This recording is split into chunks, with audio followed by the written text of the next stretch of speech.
Hello and good afternoon, Xbox Nation. We are officially 24 hours away from what's being dubbed the biggest Xbox showcase in the brand's history.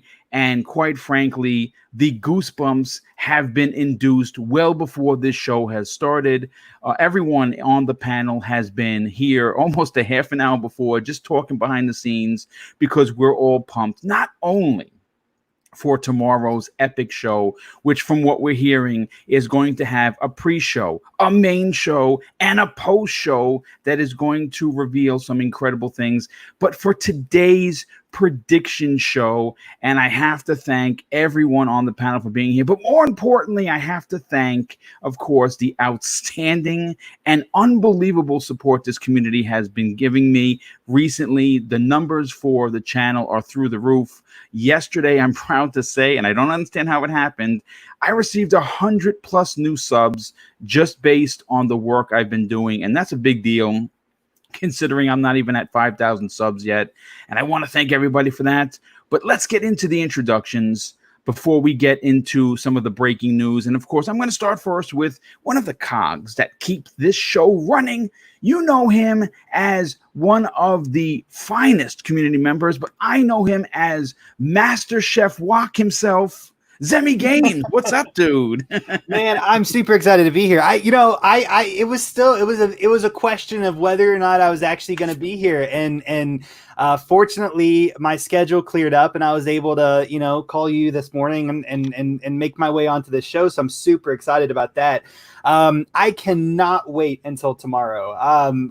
Post show, actual show, pre-show. Oh my God, there's just going to be so much news that breaks tomorrow. This is, you've said it, I think, the best. This is Christmas for Xbox users right now.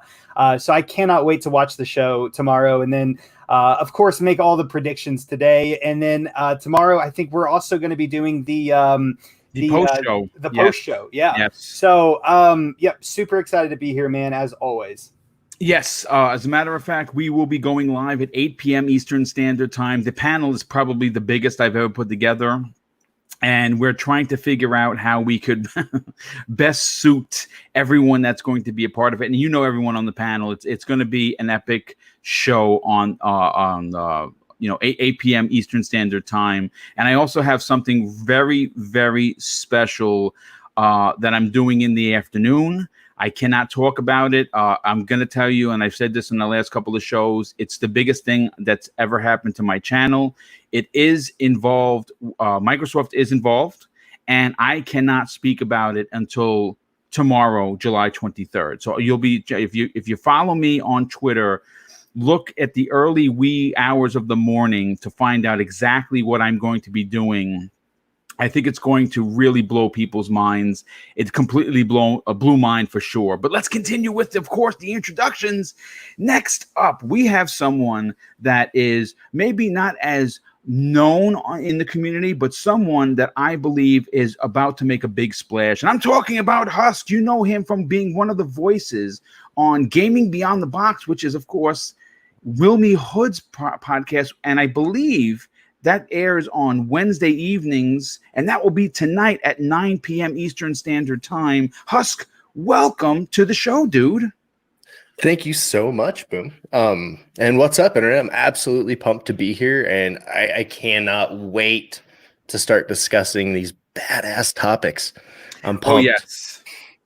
Yes, it's going to be a lot of fun. It's going to be very exciting. And you know what? Let's continue so we can really get down to the breaking news. Next up, you know him as someone that not only is a supporter of the Iron Lords, he is a representative of one of the, I think, biggest websites that not that many people know about and should. Dizzy, welcome to the program, my brother. Thank you for having me on. Hopefully the mic is better. Yeah, it is better, much better. Yeah, I moved it around. I'm a little stuffy today, so that also might play into it, but I'm excited to be here. It's going to be a fantastic week for everyone. Why don't you tell us about about the website just for a second, to get people, because there's going to be a lot of news, and I really want that site to get the traction it deserves. So lordsofgaming.net, or even if you click lordsofgaming.com, it's going to take you right to the website. It is the website that is hosted by the Iron Lords podcast every Sunday. Best show, if I should say, on Sundays. We have a lot of writers. We really preach quality over quantity. Yes. So we try not to do a whole bunch of regurgitated stuff, but we try to get really deep into the news of what is going on so that you have more of the facts based on a topic rather than somebody's opinion put onto a fact. The show is probably going to be article after article. I've already been seeing the writers they're in the war room, they're getting their face paint on, and they're excited. Yeah, listen, if you like my content and you enjoy quality family-based content like the Iron Lords bring, you're going to enjoy the lordsofgaming.net. And I think that they need to be supported because like Dizzy was saying, not only is it a place where it gives opinions, but it gives opinions that have facts behind them. And that's what I really love about it. So, Dizzy, thank you so much for being here. And we definitely appreciate you giving us that information. Real quick, let's continue with the introductions. Next up, you know him as someone who's the biggest Mass Effect fan this side of the world. He is considered by many, including himself, as to be a sarcastic Brit, but I like to consider him someone that's just a little bit more witty than most. Please welcome Jamie Moran. Hey, Boom! Thanks for having us on. It's Xbox Eve, and we actually have stuff to talk about, which is exciting. Yes, we do. And let's just get into it. Well, listen, Jamie, thanks so much for being here. Glad to have you a part of today's show. And last and no way least, you've seen him on many of my shows, Breakfast with Boom, Primetime Gaming, and now he's making the rounds to the Xbox Factor podcast. Please welcome Cotton McCast. What's up, Cotton? How you feeling, brother?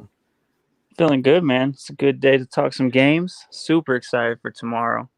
Thanks for having me on. Supposed to be busy right now, but the stars aligned, and I'm just ready to get into it. And shout out to chat already going off. So I'm ready to talk some games, man. It's exciting. Well, yeah, it's great to have you here. And yes, we are going to be rocking and rolling in a second. And of course, I got to shout out a couple of people. First of all, D Black Raven is someone that I think in the community people need to follow. His information, his sleuthing skills are nothing short of Batman-like. And, also added to that list is Dreadpool, who was on yesterday's show. He's also always sending me stuff. And Luke, the Insipid Ghost, he dropped a massive knowledge on me regarding Halo very early this morning. And of course, using these three gentlemen's information, we are going to get right into the first topic. But first, let me thank a few people that dropped some early super chats. We have Elemental PO, a very good friend and a generous friend of the show. He drops an outstanding $2 super chat and continues his reign of green by saying, Day 3, the hype is uncontainable. I'm ready. Indeed, my brother, so am I. And D Duplicant drops a $2 super sticker. Well, thank you for that, dude. And we definitely appreciate you. You're here hanging out. And another very good friend and generous friend of the show, Sin Vendetta, is here. Thanks for hanging out. But more importantly, your generosity. He drops an outstanding $2 super chat and says, boom, 24 hours to go. And JD Gamer, my goodness, another very generous friend of the show. He drops a $2 super chat and simply says, just dropping some support. Hit that like button. Yes, indeed, folks, hit that like button early and often because my goal is 5,000 subs. It was for the end of the year. It looks like I might get it this week, potentially, but we'll see. And hopefully the information that I'm going to be putting out in the next couple of days will get me there. But let's get into the first topic. Now, of course, we're going to be talking some Master Chief because why the hell not? He is the brand that is Xbox, and Xbox is Master Chief. And, I'm always about bringing the evidence, if you will, the pictures, they say pictures are worth 1,000 words, right? Well, early this morning, the amazing box art popped up for Halo Infinite, right? And here it is. Xbox put it out. on Twitter. They put it out on Facebook. It's everywhere. It's gotten more likes than you could imagine. It's on Facebook, and the Halo official Twitter account put it out. So this is the official box art. Now, at first glance, you're like, wow, this is gorgeous. Master Chief looks great. Big open world behind them. You got got the Halo ring. You got a few other things, but then this is where the sleuths have come into play. And we're going to bring up the confirmation that Atriox is in fact in the game, even though we knew that from the audio. Here is a picture of the superimposed reflection off of his visor. Folks, if this does not give you goosebumps like it's doing to me right now live on the air, I need you to check your pulse because you're probably dead.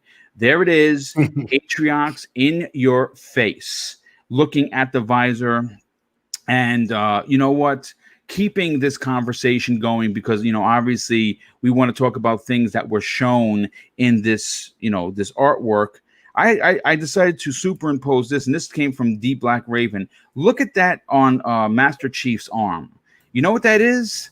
That to me looks like a grappling hook, which tells me that this is going to be a very different Halo than we've played before. And quite frankly, the traversing on this game might be more than you just getting into a Pelican and flying around. You might actually be able to get to things that are higher, suggesting that, again, the gameplay is going to be unbelievable. So, let's go to Zemi. Zemi, obviously you're my co-host when it comes to the Xbox Factor. So I want to start with you as we close in on 300 people that we're only 11 minutes into the show, which is unbelievable. Mm-hmm.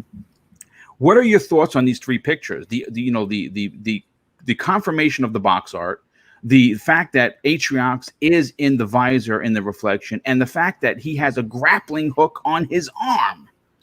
I like the grappling hook thing. I really hope that is in the game, and I hope that they do it justice. And I hope it really adds something to Halo that has us all scratching our heads after we play Infinite, thinking to ourselves, why has it been 20 something or 15 something years?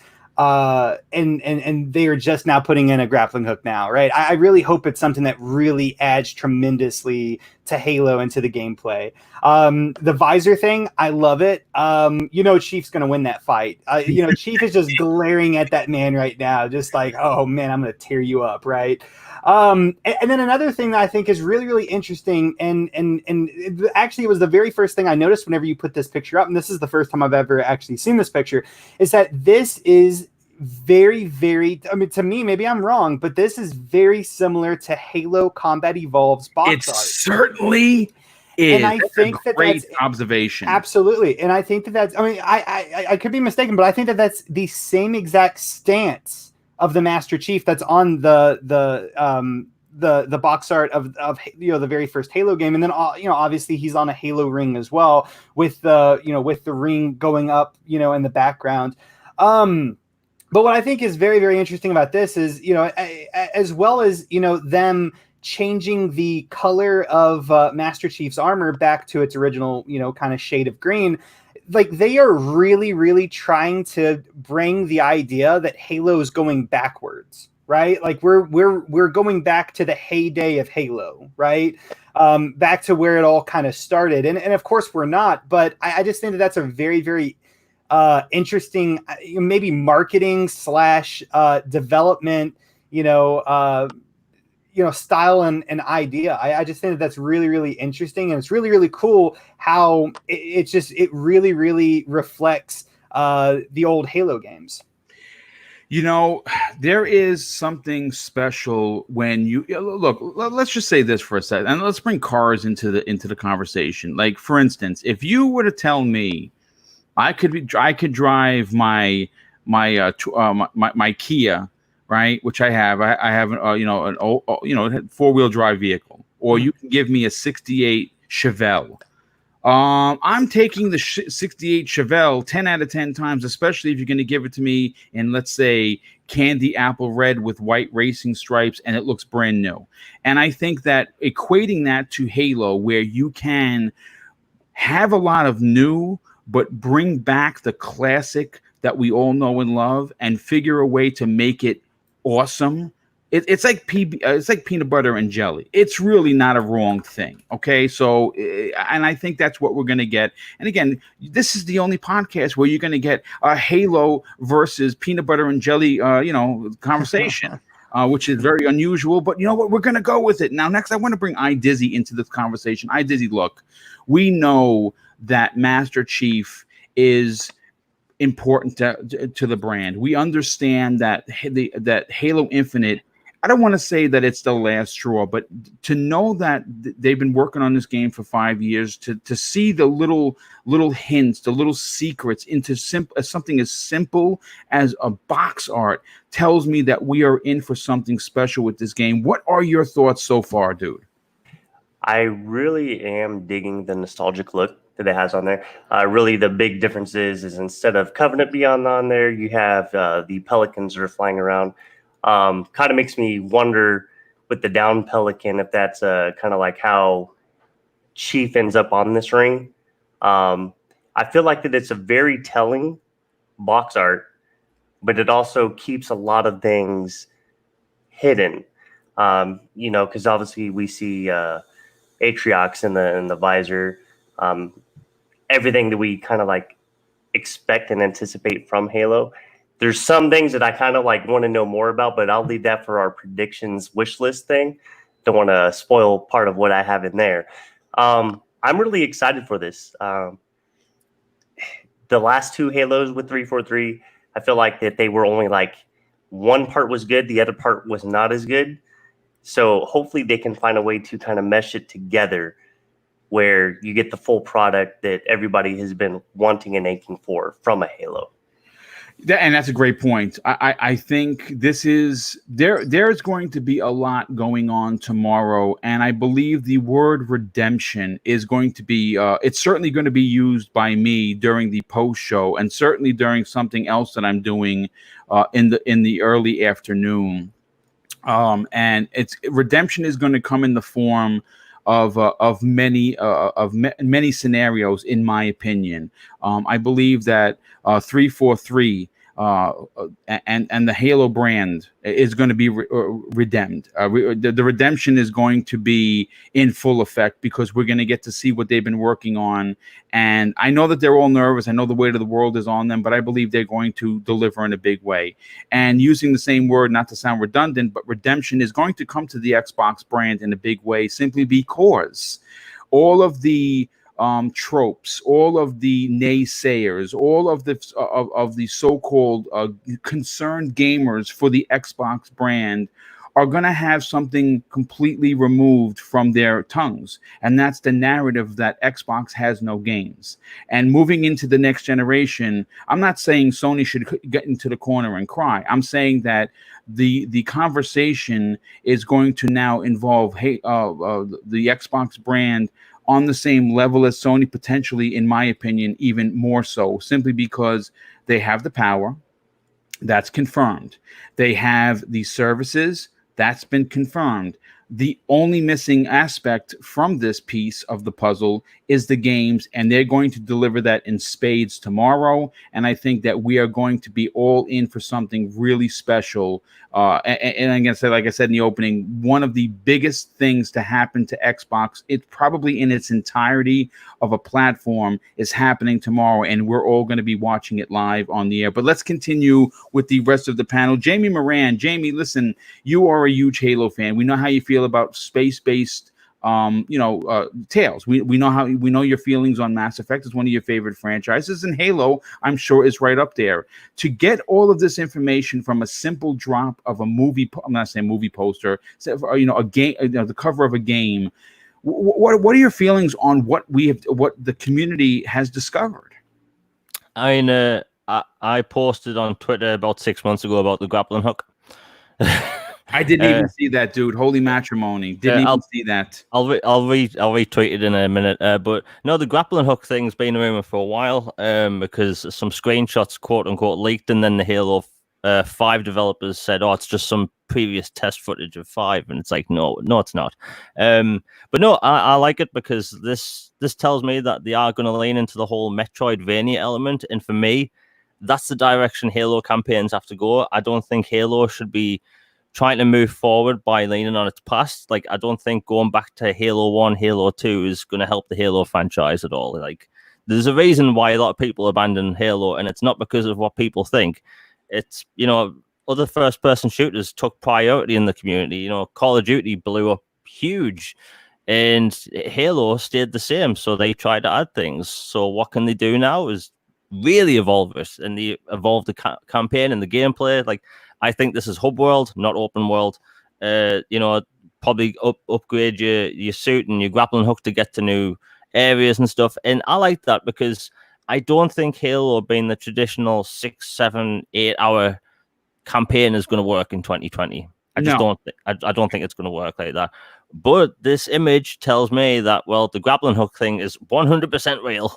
So if I heard about that, I think the Metroidvania stuff is real too, and I like it. Like, this is the direction. I want Halo to be something new every time I play it. I don't want it to be the exact same model or the old model.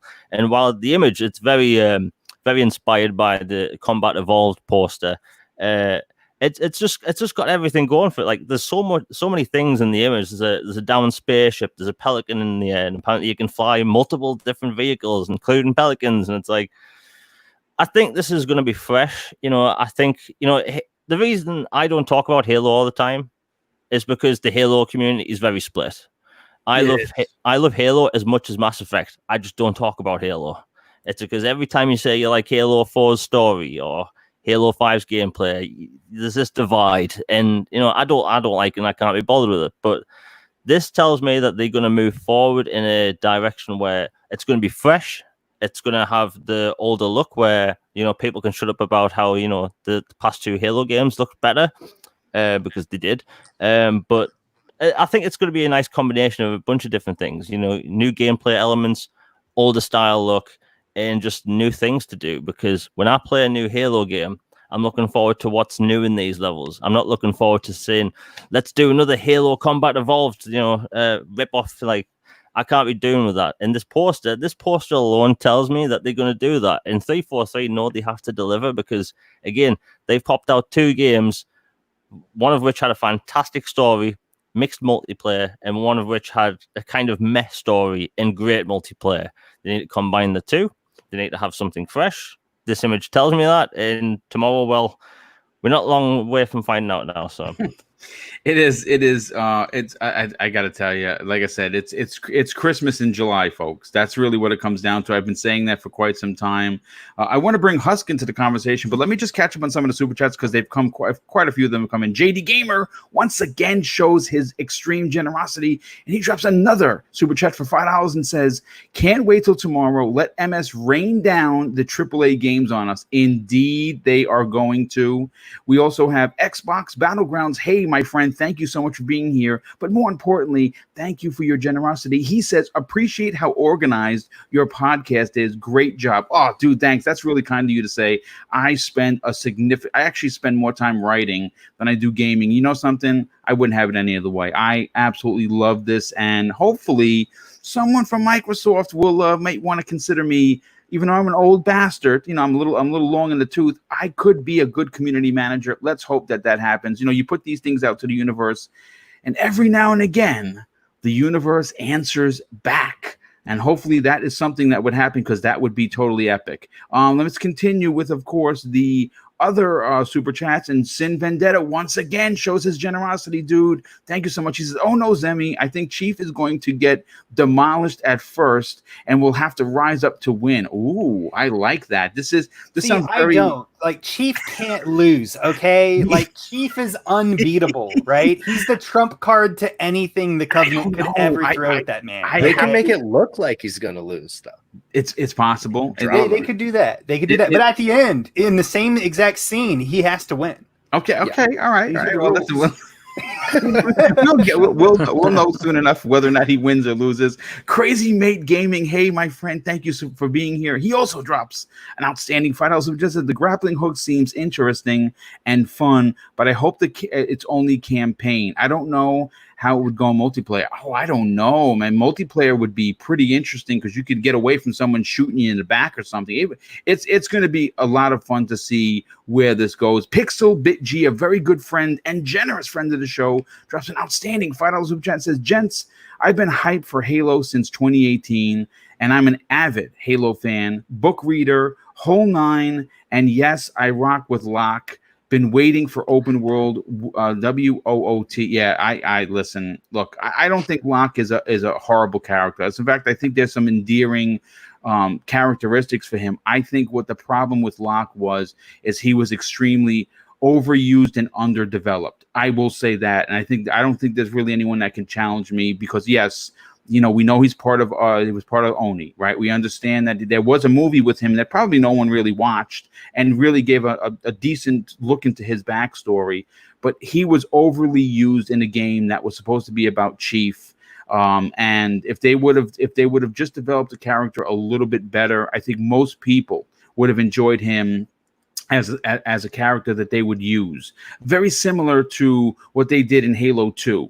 Right, you had to use another character, but you got the story behind that character. And real quick, Beaner 8127 is here. Thank you for your generosity. He drops a $5 super chat. Says, I am so hyped for the show that I'm going to give my wife all 12 teraflops. Well, good on you, brother. That's all I'm going to say. And Sean Murray is here. Hey, Sean, thanks for hanging out with us. And of course, thank you for your generosity. He drops a $5 super chat. Says, hey, Boom, I just wanted to say hi and that tomorrow will be fire. Oh, indeed. And a very good friend of mine, Slow Mo Backslap is here. First of all, if you're not watching this dude's content, I'm going to say this. Please get over to him and look for him on YouTube. That's Slow Mo Backslap.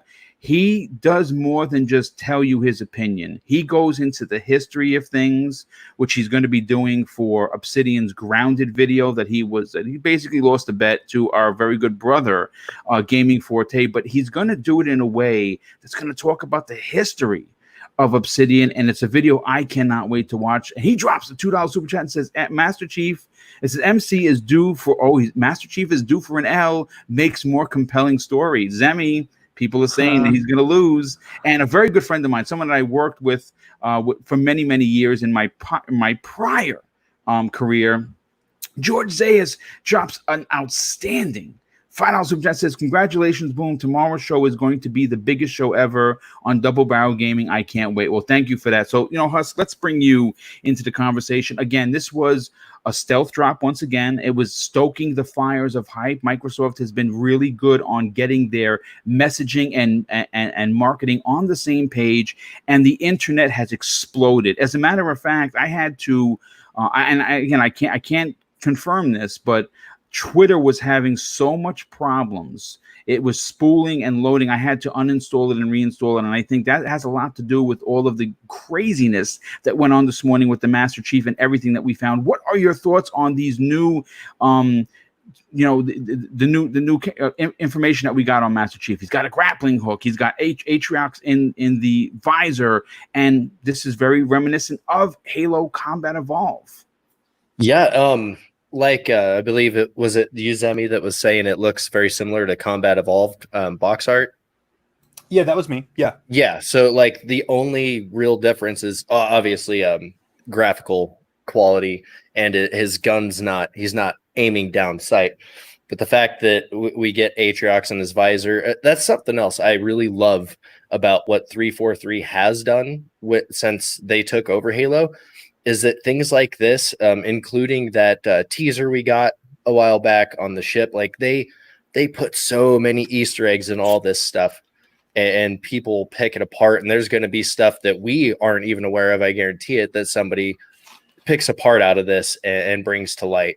But I kind of really want to talk about how the grappling hook, that's a big step forward. I think it's awesome because we haven't really seen the Spartans' true abilities. They've introduced some, but there's so much we have not seen in a game that you read about in the books and see in even the animated films and stuff that needs to be explored.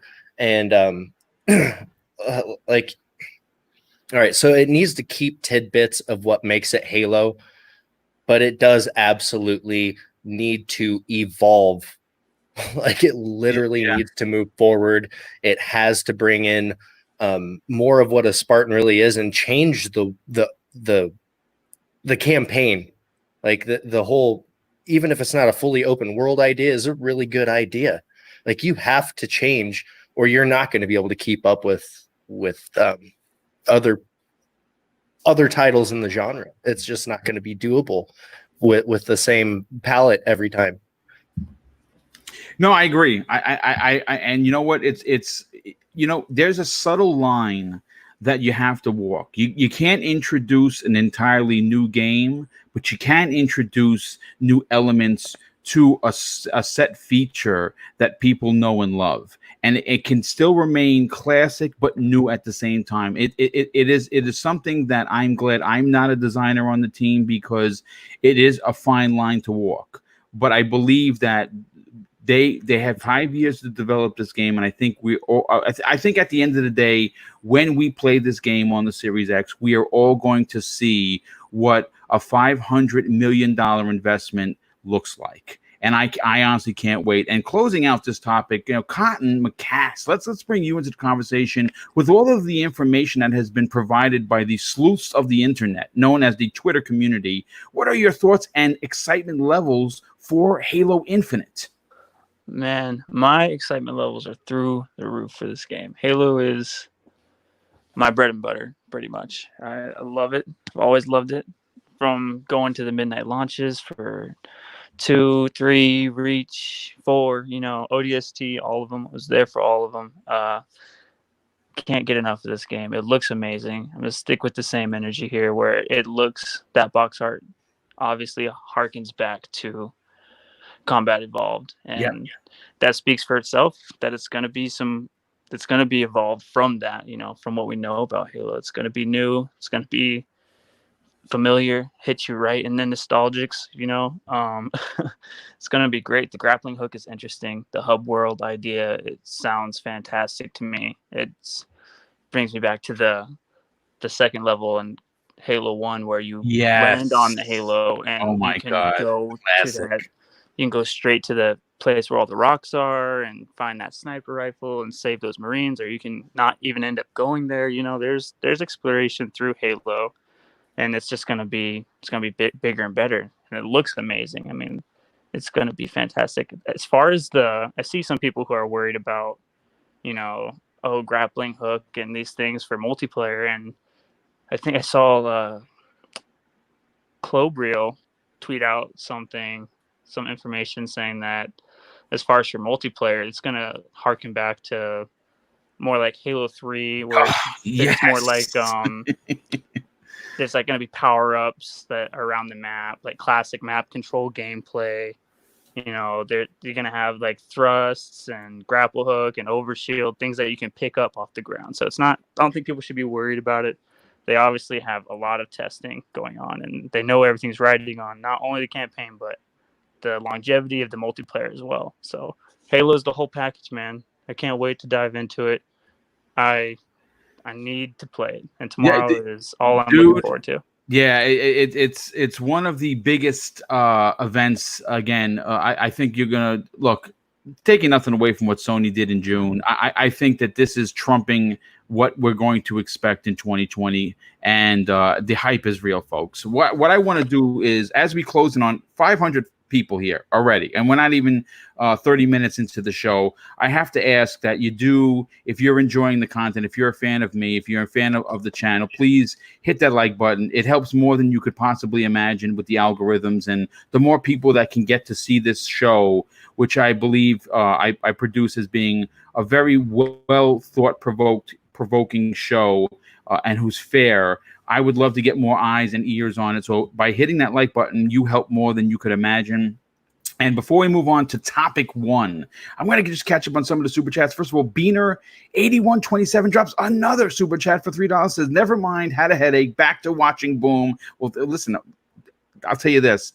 This is how you get rid of the headache. Nice strong cup of coffee and 3 Advils. Trust me, my brother, it works. I'm a migraine sufferer, and that knocks it right out of the park. Masshole 1977, a very good friend of the show, drops a $2 super chat. Thank you for your generosity. He says, Emergence Day is coming. Tomorrow is our Super Bowl. Indeed it is. Oh, a very generous friend of the show, Robert Jones. Hey, dude, thank you so much for not only being here, but you're outstanding and extremely generous. $35 super chat. He says, all I want to say, a high budget Obsidian RPG. Can't wait. Oh, that's going to be there, dude. And our brother, Smitty Smith, bringing us back to church and blessing us once again by saying, happy Xbox Eve, everyone. The Book of X. Indeed. And thank you for that $5 super chat. And Sin Vendetta, my goodness, once again shows his generosity with another $5 super chat and said, Zemi, just for you, buddy. I hope that the Fable reboot has you versus 99 Chickens Battle Royale. I hope so too. So you can you can get all the chickens kicking you can handle. That's great. I love it. I've actually been turned away from battle royales, but I think I could really jump onto something like that. So. I think you could. I honestly think that you might enjoy yourself if you just ran around kicking 99 people as chickens. It'd be pretty interesting. And last but not least, who just came in, Board Game Renegade, a very good friend of the show. He drops an outstanding and very generous $2 super chat. Says, wearing depends tomorrow because I'm going to wet my pants. I love it. So listen, let's move on. I'm going to say this. How we're going to start this, and I had to strategically, I wrote this script 3 times because when you write it, it looks sometimes different and sounds different when it goes on to the teleprompter, which is how I read these shows, and it just didn't look right. So the way I broke it down is into 5 topics that are going to be concerning the show, and then at the end of today's amazing show, we're going to be giving our top 5 predictions for each of the panel members. So we're going to start out with topic number 1 as we close in on 500 folks watching. Now, I've seen the debates on social media, and so have you, and other podcasts have been talking about this for weeks, though I wanted to pose a similar question that will carry a very high emotional response from both the chat and the panel. And the question for topic number 1 is this: what does Microsoft open the show with, and does it need to be a first-party AAA banger? Zemi, I want to go to you first. What are your thoughts? I think it definitely should be a first-party AAA banger. I mean, like, this show is about Xbox. It's about their games. I'm sure they're going to probably maybe show some third-party. I don't know what they're going to show, but I think it's very important that they definitely open up with one of their own games and that it look as good as possible. I mean, this is the opening. It's important to show off a really, really good game because, that's going to set the stage of what the entire show is really going to be about, right? I don't think it's going to be Halo, and I think if you ran a poll right now for all Xbox gamers, I think the majority of people would probably vote Halo because I mean that's Xbox's flagship franchise. I personally think that it's going to be Forza. I think that they're going to open the show with Forza because, with all the rumors that we've heard about about cinematics and about a story mode and all this different stuff, a ton of changes happened to this game. It's going to be a drop dead gorgeous game. It's really going to show the power of the Series X. And, also going in a little bit deeper, it is sounding and being rumored to sound like it is a lot of change coming to this franchise that previously really did not see a whole lot of change to begin with. So I think from kind of somewhat a deeper level, it also kind of communicates that Xbox is doing a lot of change, with the brand itself, but then also with games that, if you buy an Xbox Series X this holiday, don't expect the same old types of games, even from the triad, like the main 3 that come out every single year, that being, Halo, Forza, and Gears, right? To definitely expect, change and expect, the same games, but not done in the same way. So for me, I definitely think Forza is going to launch the show. I mean, okay, and I see your points. I see that if you're going to, I mean, listen, we all know this for a fact that a racing game, whether it be a sim or an arcade racer, like a Forza Horizon, if you normally when you want to show the power of your console, you show off a racing game, and we are hearing that because of the contract and the workings that they have with the team behind Dirt 5, we are probably not going to get Forza Motorsport 8 or whatever they're going to call it at the launch, and that it's gonna launch early spring or late February, potentially early March. So we'll see if that comes to fruition or not. But I see why you believe they would do that. Let's move on to iDizzy. iDizzy, this is big. It's big in a way because it's going to set the pace for the rest of the show. In your professional opinion, what would you open the show with? This has definitely been a point of contention with the Lords. If anybody saw I heard it on Sunday's show. It was, if you saw the episode, you would see how passionate everybody got. I've been saying this for weeks now. It's the square, as King likes to point out, that I'm going to stand on. I don't think you started with Halo because I feel like that there's so much for Halo that people want to see and that they're going to deliver that you keep that for later on. Plus, I mean, Halo is polarizing. Let's be honest. There's going to be people that will tune in for the show just for Halo. And then as soon as Halo's done, they're going to tune out. That's how polarizing that game is. Absolutely. I am more of a fan of let's start with something that we know about already or have a good hunch that is going to be within the release window. So I could see Forza being something that you start off with, but I think that you started off with Hellblade 2. Oh, strong. Anything that you have for Hellblade 2, because we already know it's working.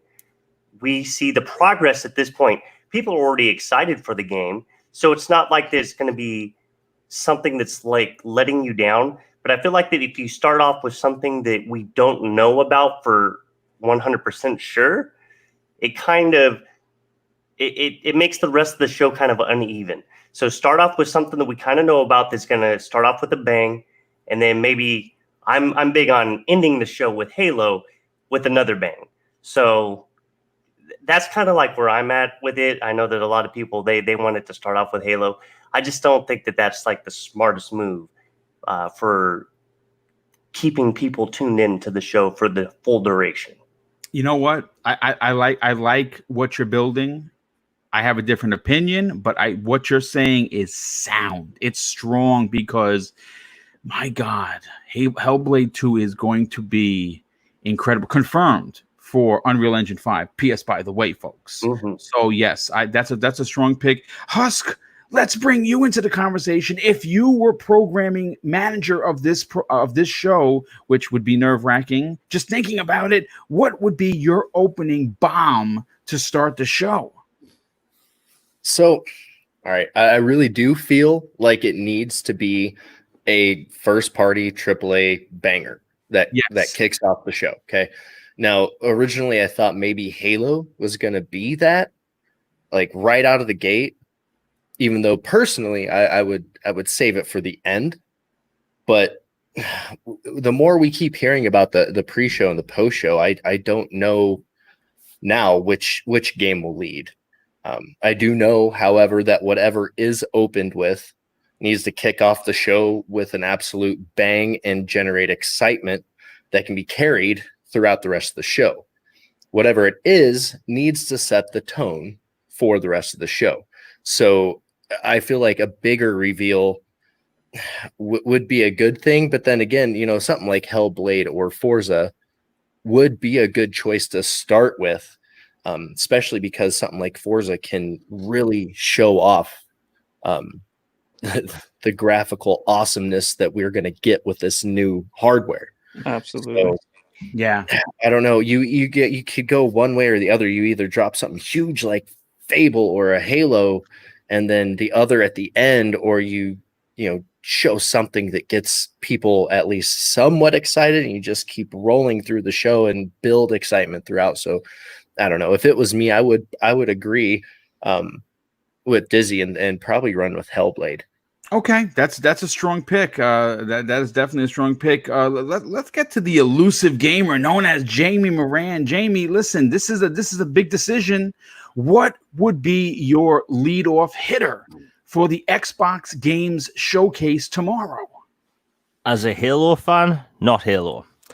Halo has to be at the end because, like, the thing is, people, whenever they see anything that isn't Halo at some of these Xbox events, they roll their eyes because not everyone likes everything. So Right. I think they open with something people complain about, and that being Forza. Forza's like a huge franchise, billion-dollar franchise. But the thing is, whenever a racing game shows up at any game show, people roll their eyes and just go, ugh. But the thing is, it's how you kick off your event. Microsoft's done it in the past. Even Sony had GT, whatever it's called, as their like second game into their show. It's because racing games show off next generation hardware. We all know that. It's been that way for decades. So I think they show off Forza to begin with, and they show off the whole ray tracing and how this thing's going to have a story game, or they show us something else we know about. So Hellblade.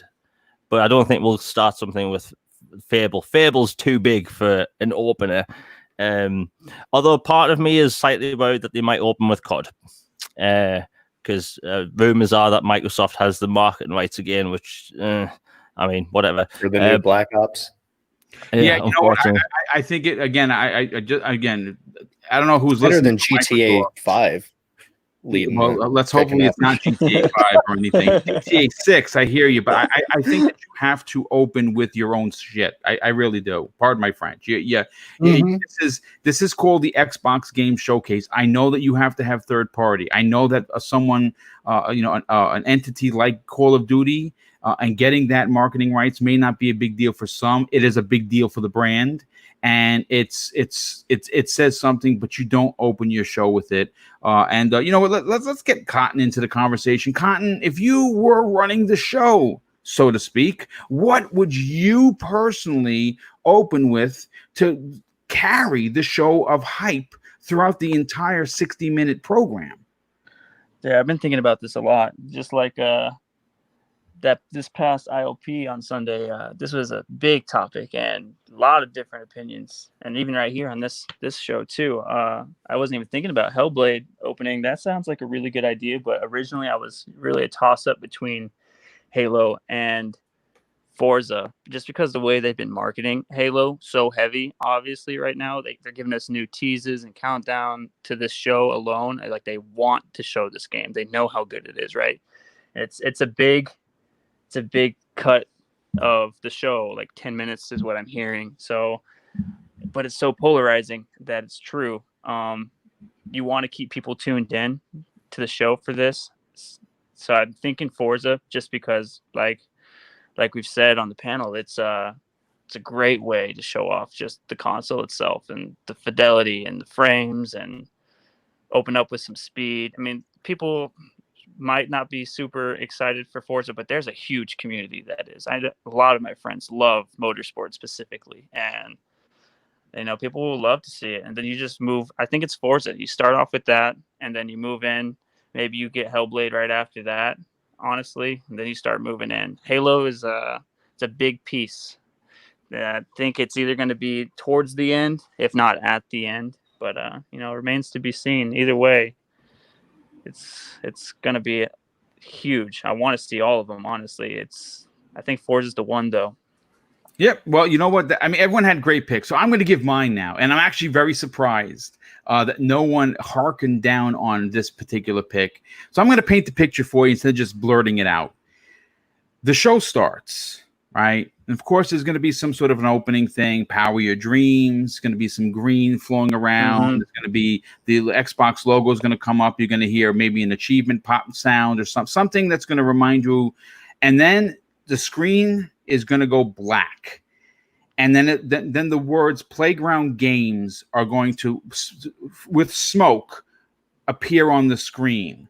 Presents, and they're going to give us the first 3 minutes of what Fable looks like, and I'm telling you, it is going to power the entire show. The show is started and over in the first 3 minutes of it, and I mean that in the best possible way, meaning that they're going to show Fable right from the jump, and they're going to completely wipe away any doubts that the game exists, who's making it, and the hype level that is going to be in every Xbox gamer's bones is going to be it's going to be basically like getting gamma radiation for and everyone in the audience turning into the Incredible Hulk with a powerful statement that yes, we have games and this is one of them. And I think that is how you lead that's how you start the show.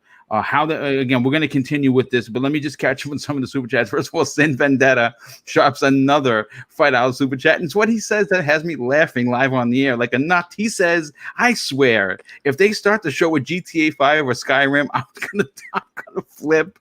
And I think everyone would feel that way as well. They can't start with either of those games. Agreed. Wilbo Gaggins. I love the name. It's great, dude. All the way from Tasmania, dude. Hey, thank you. Welcome to the program. He says, hey, boom. Halo is the reason why I game today. Love from Tasmania. Well, love back here from New York. And thank you for being here, dude. We have Straight Edge H8, I should say, drops an outstanding and very generous $5 super chat. Says the number one game is Hellblade 2, but if Microsoft gives me Rise 2, I will be loyal forever. Yeah, man, if they open up with Rise 2, I think everyone would just crap their pants. I mean, that'd be the reality. And a good friend of the show, very generous friend of the show, Eagles fan 76, drops an outstanding $2 super chat and says, my emotions are all over the place. Let's go. Hyped. Yeah, I think you're not the only one. He drops another $2 super chat. Said Halo is the milk at the back of the store. Wow, I can see that. And Viper XT, hey, dude, thanks so much for being here. He is a very generous friend of the show. He drops a $5 super chat, says, late to the show. Oh, man, I just missed it. Where'd you go? Okay, let's see. I'm sorry about that. Sometimes this chat just goes so fast.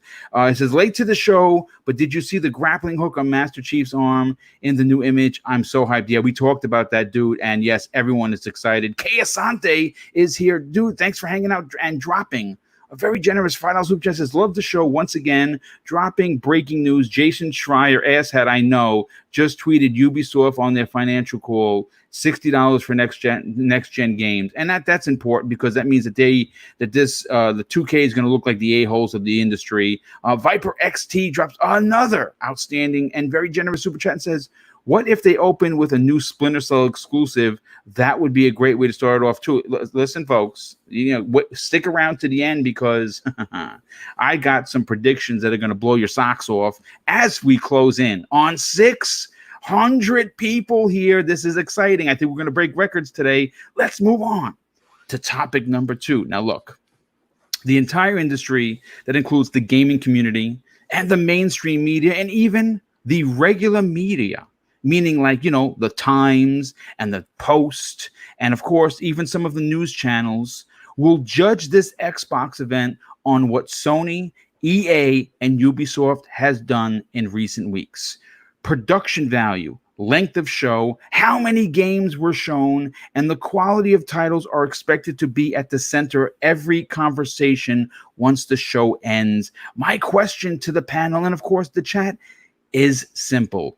How many games need to be shown to be considered a successful show? And how many of those games need to be AAA bangers? Zemi, I'll go to you first.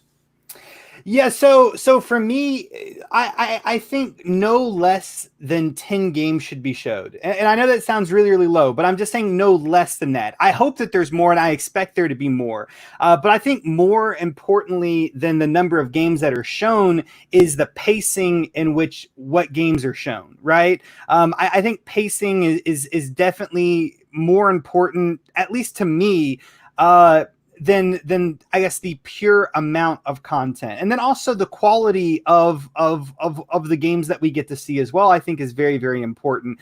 And that kind of, leads into, the second part of this is that, I do not think that they should really show any indie games necessarily. I agree. Now, with that being said, you kind of opened it with AAA, right? I think it's perfectly fine to show quote unquote AA games, right? But I think what's really, really important is that they show quality games. There are a tremendous amount of titles that would be considered AA that are absolutely amazing. For instance, last year, my game of the year, A Plague Tale, that game is definitely a AA, game, but it is an absolutely fantastic game, beautiful game. I think ultimately they just need to show really strong, highly polished, just amazing quality games. Yes. And like I said, before, I just don't think indie games are necessarily there. I'm not excluding all indie games. I'm just saying, the lower budgeted indie games, and I love indie games, but I just think that they probably belong in the pre-show or maybe in like a future Xbox show, just not this, because this show is to really show the power of Xbox, and a lot of Xbox fans are hungry to see games and what games they're going to be able to be playing on this new console that they're going to buy this holiday, and what these games are going to look like. And indie games just do not have a place in this show. So definitely not necessarily, it's not necessary that they have to be AAA, but they have to be of good quality, man. You know what? I agree. Real quick, I just have to stop the show for a hot second because we have the ultimate fan of not only the Xbox, someone that I think needs no introduction. The Xbox Pope is here, and he has blessed this podcast. And with your blessing, sir, we are going to get to 1,000 in the live chat. I feel it in my bones. So let's get this. If you're watching and you're enjoying it, if you like the content, give us a like. If you give us a like, then go on to social media and tell everyone, hey, there is over an hour, potentially and a half left of this show, which is expected to go beyond the standard 2 hours. Come hang out with the Xbox brethren and show some love to Double Barrel Gaming. It would be greatly appreciated. And let's continue on with the predictions. And, Dizzy, I want to go to you next on this. The question very simply is this: to be a successful show, quote unquote, to the so-called gaming media, how many games need to be shown and how many of them have to be AAA bangers? Well, to me, this is such a tricky question, mainly because it is dancing around landmines. I did that on purpose, sir. I think that Zinni kind of hits it, right on the head of the nail with, and this is what we preach over at, Lords of Gaming, is quality over quantity. Because if you're doing quantity, do you really have time to really take in what is given to you? So, I mean, the purpose of this show is just, in my perspective, the main show, I feel like this is going to be the first 2 years of the Series X. What are you going to get within that time frame? I agree that the indies, those should be in the pre-show. And I think that that's really what you're going to see. You're going to see a lot of these smaller titles and a lot of the updates to current titles are going to be transitioning over. Like, what are they going to be doing with that? So, like, I really do believe that something like Ninja Theory with Bleeding Edge, they're going to have some kind of content thing that was going to be in Jeff's segment. But for the main show, this is where we're going to have the big things.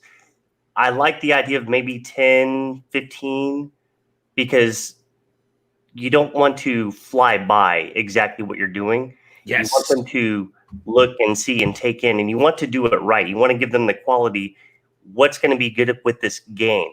So I would say somewhere around that ballpark, and the good thing about Xbox is typically they've been the ones that show typically the most games in their segments whenever they do E3s, with their E3 presentation. So I'm not too worried about the quantity that's going to be there. I want to see the quality in the, and what we didn't really get in the previous one, the gameplay, because this is what's going to bring, get people and bring them in with the Series X.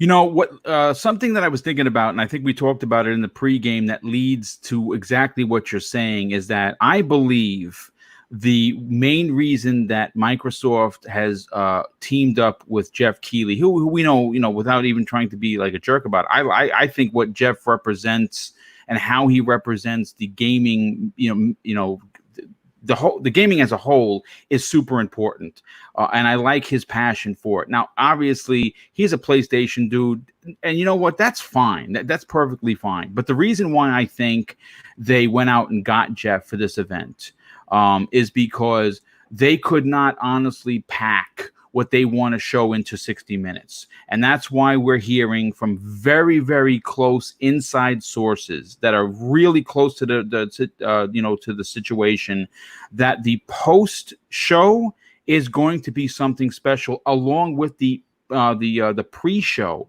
Now, you've heard Jeff talk about it. You've heard Aaron Greenberg talk about it. We are hearing, and we heard very early this morning, that Halo Infinite, that 10-minute block of gameplay, could potentially be on Jeff's pre-show, not even in the actual Xbox games show, which is supposed to last 60 minutes. And if that in fact is the case, man, what are they going to show during that particular 60-minute event? I have no idea, but it's exciting nonetheless. But let's continue with, of course, the rest of the panel. Jamie, I have not got to you yet, and I'm interested to hear for you personally, how many games do you think need to be shown? And more importantly, how many of those said games need to be of AAA quality to show off the power of the X? Oh, this is going to be interesting. So I don't really believe that every game that needs to be shown at every event has to be a big budget AAA game. I get that there has to be quality there. But if you look at like Microsoft's E3 back in 2018, that in my opinion is the best E3 press conference of all time. The pacing, the amount of games, how they were shown, when they were shown, all of it. So I think Microsoft's going to show around 26. I know it's a random number. But I think they have other games to show as well. So, there's the smaller games, which they'll probably get all the smaller stuff out the way first, and the indie games, and there will be indie games, and there are indie games taking advantage of next generation hardware, which we will see. But yeah, I think it's going to be pretty packed full of big first party games still. We also have a lot of third party games, if you think about it, because normally by now we've seen every game that's going to come out for the next 12 months. And at the minute, there's like maybe 5 games launching between now and the end of December. That's actually, kind of big. Well, I think we're going to see a bunch of big games by third party there. Maybe the Harry Potter game. Wow. Just a bunch of first party stuff, because we have Microsoft are making a ton of RPGs. And in my opinion, they have to lean into RPGs more. But yeah, Obsidian's big game, that'll probably get a big showing. That is apparently the reason why Microsoft picked them up to begin with, which is meant to be their first-person Skyrim type game, just hopefully without the bugs. And yeah, I think it's going to be a really packed show filled with gameplay, because I think something that all developers and publishers in 2019 at every E3 show last year, not a single developer or publisher showed gameplay. And that resonated with people, because like everyone was like, where was the gameplay? Like we got trailers, and we got trailers with snippets of gameplay.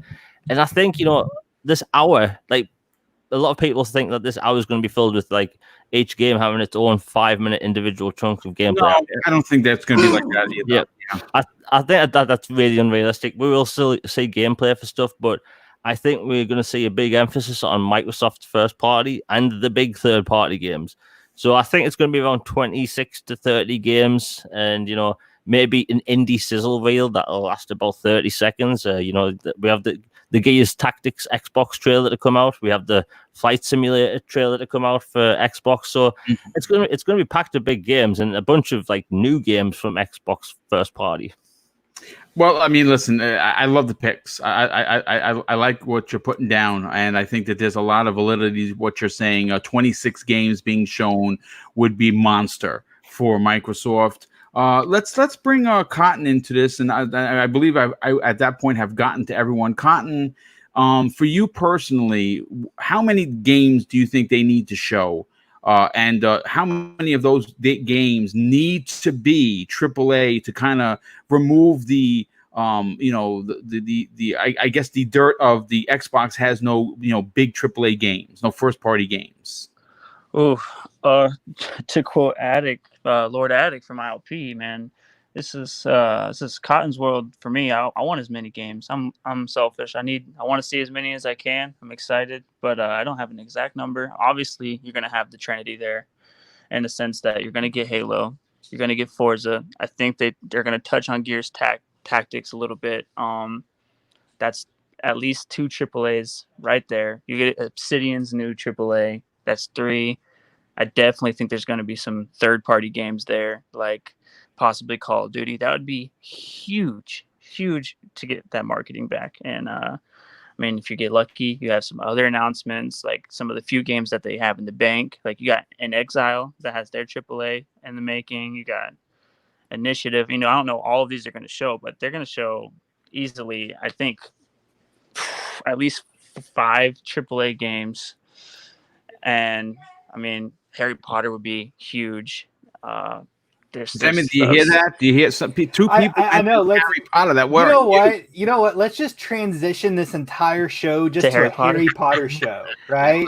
Dude, your videos on Harry Potter kept me hyped. Just kept my hype alive. Well, I appreciate it, man. But yeah, no, that would be huge. There's so many Harry Potter fans who would love to get something other than a mobile game. And I mean, if you, like I said, I don't know if we'll get In Exile or Initiative, but you don't know what they're going to do. They've been holding back, and people say they're going to save some stuff for the little back clap in August, but I think you're going to get at least 4 or 5 AAAs, and Trinity is going to be expanded upon with, you got Fable coming back, and it's going to turn into the Justice League. I mean, to be quite confident in that, honestly. And I think you're going to get at least 15 games there, and you're going to definitely. I mean, we have games like Everwild that are coming that people are sleeping on. We have Composed's game, I think, is going to surprise a lot of people. A lot of people have discounted that developer as being, they bought. Listen, Microsoft doesn't do charity, folks.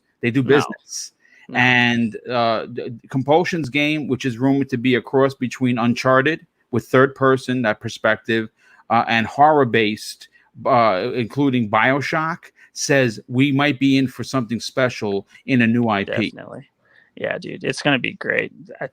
I don't know an exact number, but you're going to get a handful of AAAs, and some familiar, some brand new, some that are going to be nostalgic in a new light. And it's the exact number's hard for me, but I'm excited nonetheless, dude. It's going to be huge.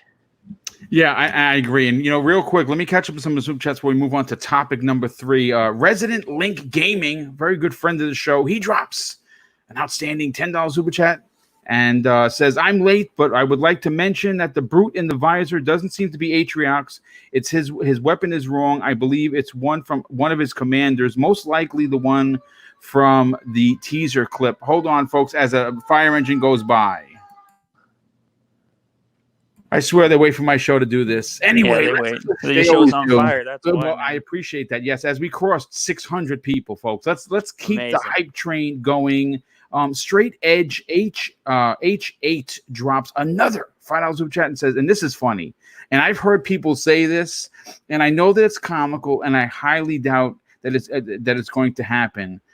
But damn, if it does, the show is over, man. I'm falling out of my chair live on the air because I'm with the Iron Lords podcast. He says, "What if Phil Spencer, oh my God, wears a Batman shirt?" At the opening message of the show, Mike dropped one greetings from Belgium. Well, greetings from New York, my brother. Thank you for being here. Thank you for your generosity. And holy shit, if he's wearing a Batman shirt, the WB deal is done. They're just not announcing it. I'll tell you that right now.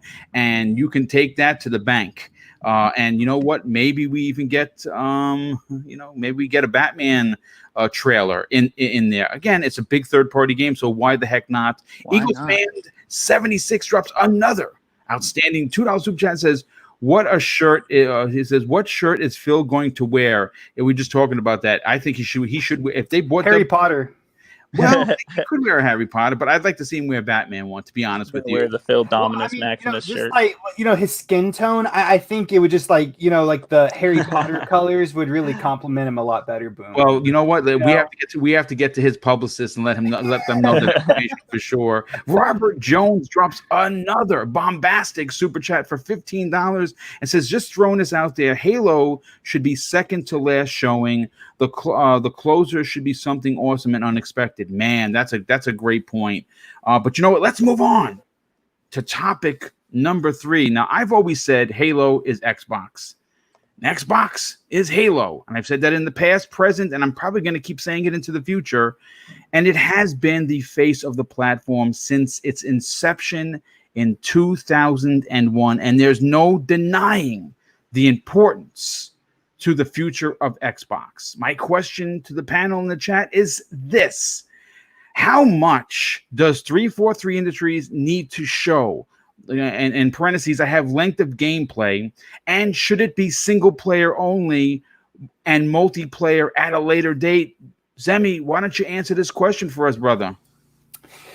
So I think that they should show, definitely around 10 minutes, maybe a little bit, under, maybe a lot more. I don't know. Maybe, I'd be okay with a lot more, you like how I did that? Maybe a little bit less or a lot more. But yeah, I think, around that 10-minute mark would probably be perfect. And within that, I would actually like to see a little bit of multiplayer and a little bit of single player, or maybe, they touch on multiplayer a little bit and then they focus on, single player. I think that we're probably going to see both, online and single player. I just think that honestly, they're probably going to showcase both, but focus on one is what I think that they're probably going to do. And I think it makes maybe the most sense to focus on the single player. But ultimately, I'm excited for whatever they do, right? I want to see them definitely show us, gameplay, a lot of gameplay. And then, of course, talk about all of the different changes that are coming, because, we know that there's going to be a lot of changes that are coming to this Halo with, the potential of open worlds or hub worlds, with the grappling hook, with, I think it was rumored, like we've heard so many different rumors, but I think it was rumored that, the campaign, like you're going to be able to play other characters, the Master Chief and like the campaign and stuff like that. There's just so many rumors and speculations and stuff like that of all the different changes that are coming. So I think that they should really, really focus on a lot of that. And then, of course, I definitely want to see those short developer interviews where, they talk to somebody from art and then they talk to somebody from, I guess level design, right? And they get, they get that little spill out, right? So I definitely want to see that trifecta of the gameplay and then talking about, the different game features and how things are changing and being mixed up from previous Halo games. And then, of course, the interviews. I don't know if anyone else loves those interviews, but I really, really love those interviews.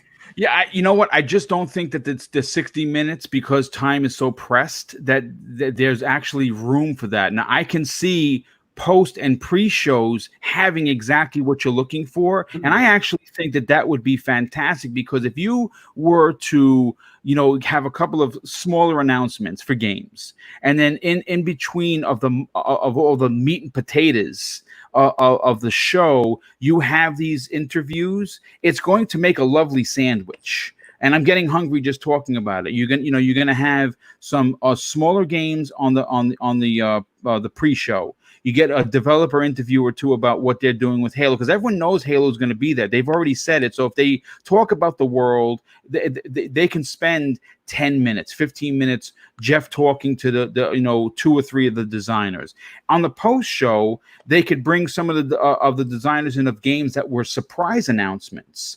And you put that together with an incredible show. You have something very special, one of which I think is we're going to be talking about weeks to come. So really, really strong picks.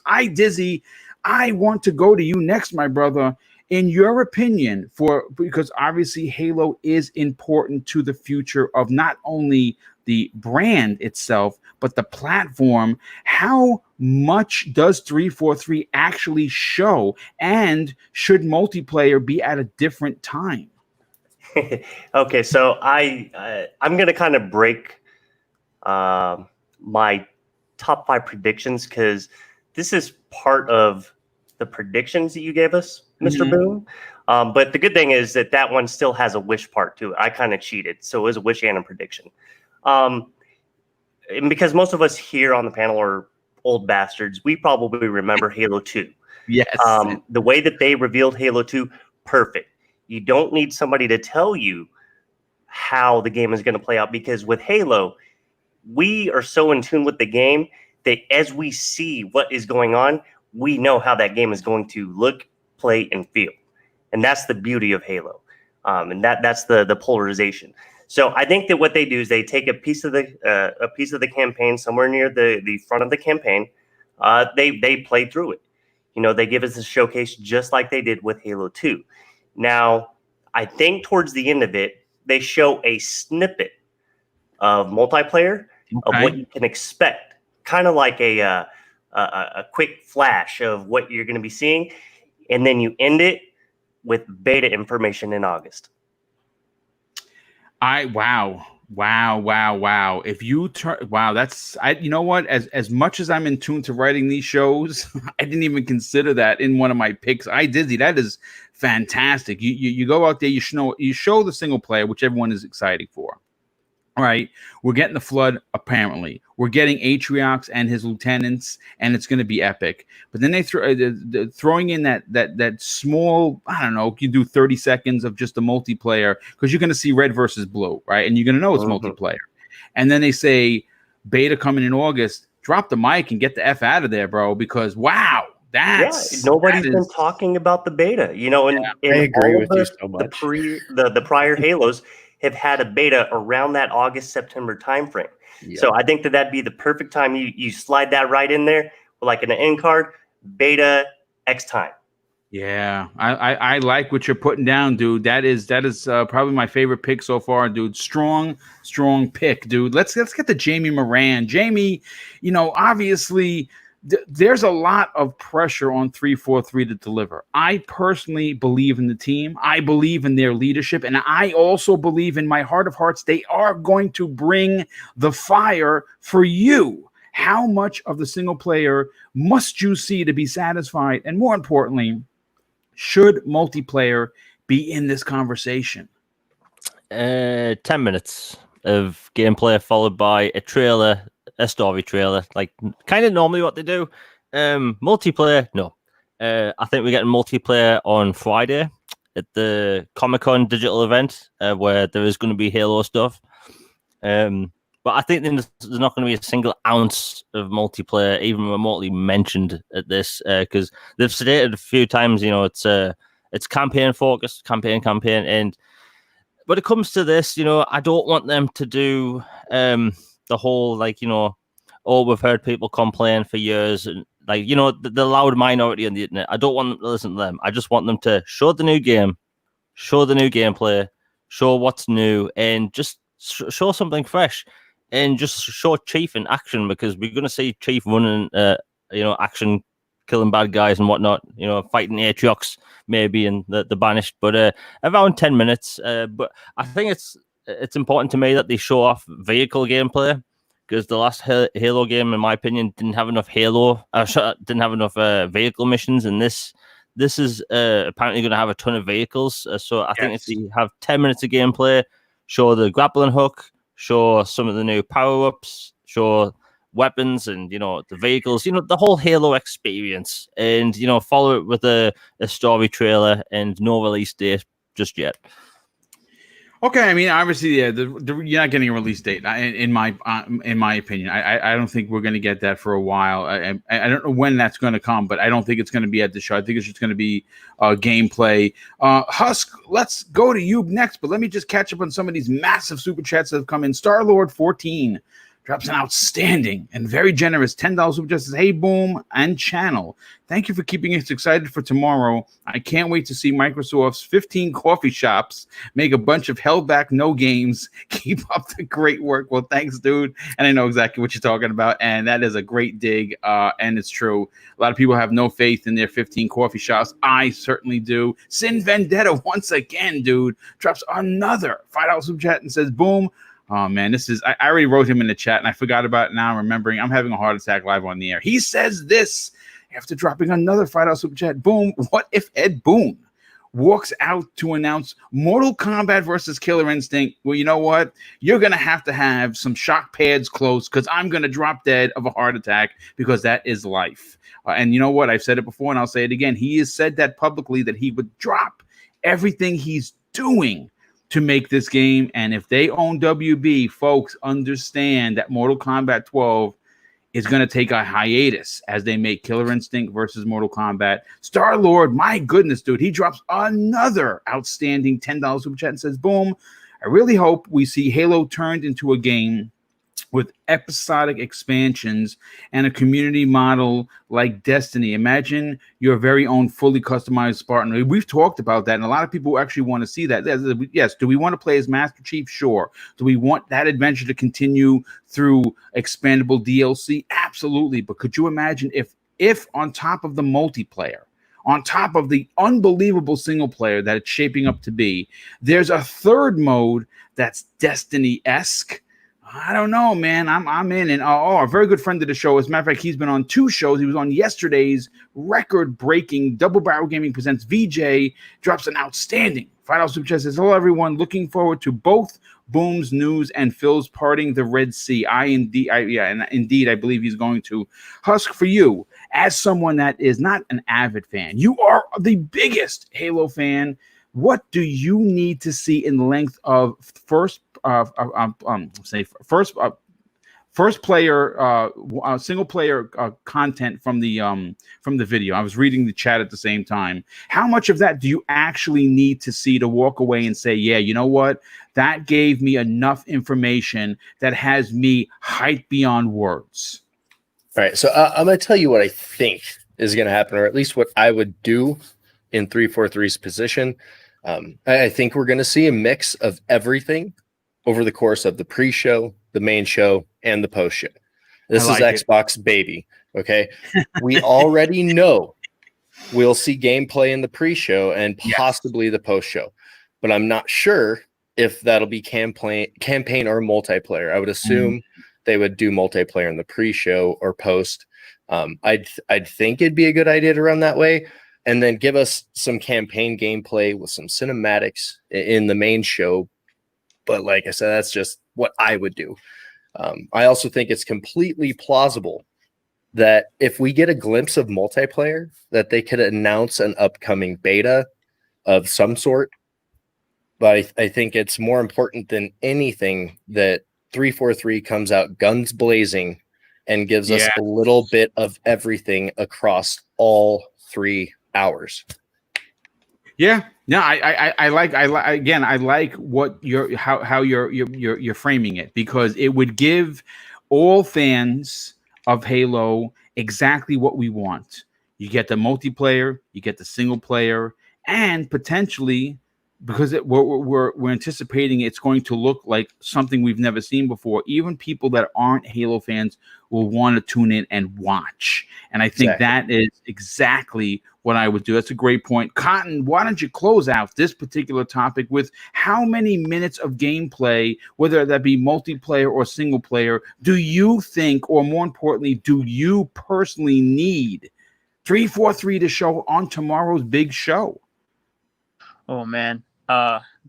Dizzy hit it right on the head for me, man. That's exactly, I'm no insider, so I just listened to you guys, and 10 to 15 minutes sounds like gold to me, considered a lot of time for the actual show.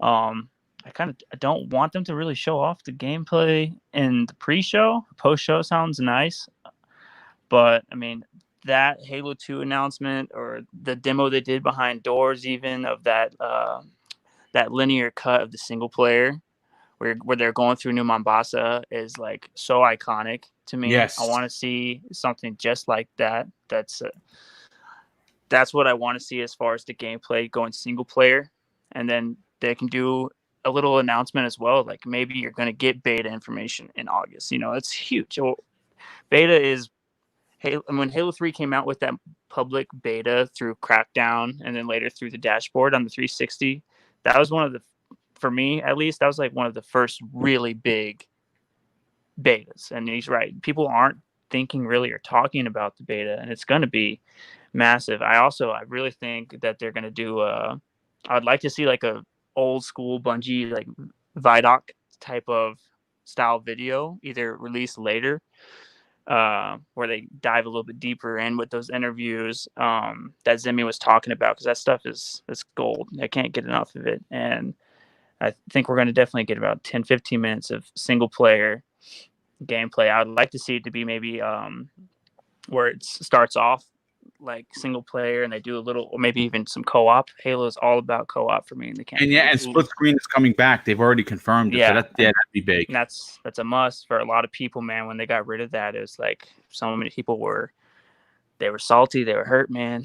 I want to see some co-op. I would love to see them do, maybe if they don't drop a beta information yet, but if they do a mic drop moment where it's like, okay, with all these demos that are out on the dashboard now, through this week, the E3 style demos that they're dropping temporarily, what if they drop it like a Halo, the same cut that you see them play, and it is maybe a co-op? Holy moly, right dude. onto the dashboard. Drop the microphone and get the F out of there. Get out of there.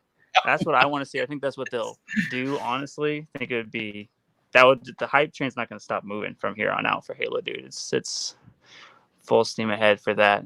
It'd be cool to see them trickle information throughout the whole show. I do like that idea, but give me 10-15 minutes of gameplay.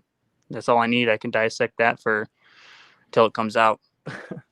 You know what? Again, we're gonna as a community gonna be debating a lot of this based on what we're shown for weeks. And the hype for Xbox, even though some people on Twitter and other forms of social media will tell you that the brand is dead, no one cares, I'm here to tell you that they're wrong. And not only does that brand matter, but Halo is going to come back in a way that people are going to stop what they're doing to watch. And that's how powerful of a brand it is. And it's not dead, not even close. I want to move on to topic number 4. But before I do, I just want to catch up on one of the super chats. Comes in from Mighty Ryan. Hey, dude, thanks so much for being here. More importantly, thank you for your generous $5 super chat. He says this: do you think Halo will have a battle royale mode? And the answer is I do. I know that Halo, somebody from Halo said that the only BR they're interested in is the battle rifle. They did that about 2 years ago, but I think that they have to not chase trends. I don't think that it should be big team battle and Warzone should be your mainstay Halo Online, right? That's how it's always been. It's been since 5, but big team battle's always been the mode. I think that what you do is you politely sneak in a battle royale mode and potentially even make that free to play.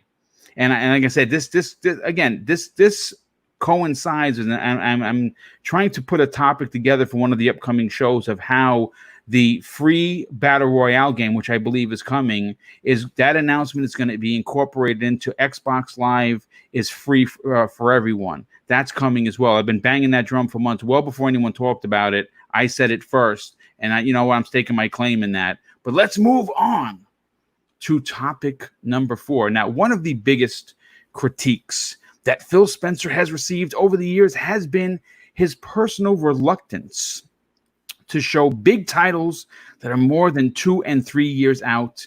And there are many reasons why Microsoft has become, quote unquote, gun shy. And the 2 titles that come to mind are the dreaded Scalebound and Fable Legends. Now, my question is simple. How long into a title's development should Microsoft show, and would it be acceptable to have a logo flashed on the screen enough for you? And can Xbox, more importantly, pull a Nintendo like they did with Metroid Prime 4 and get away with it? Zemi, what are your thoughts? How far into the future does Microsoft need to show its fan base?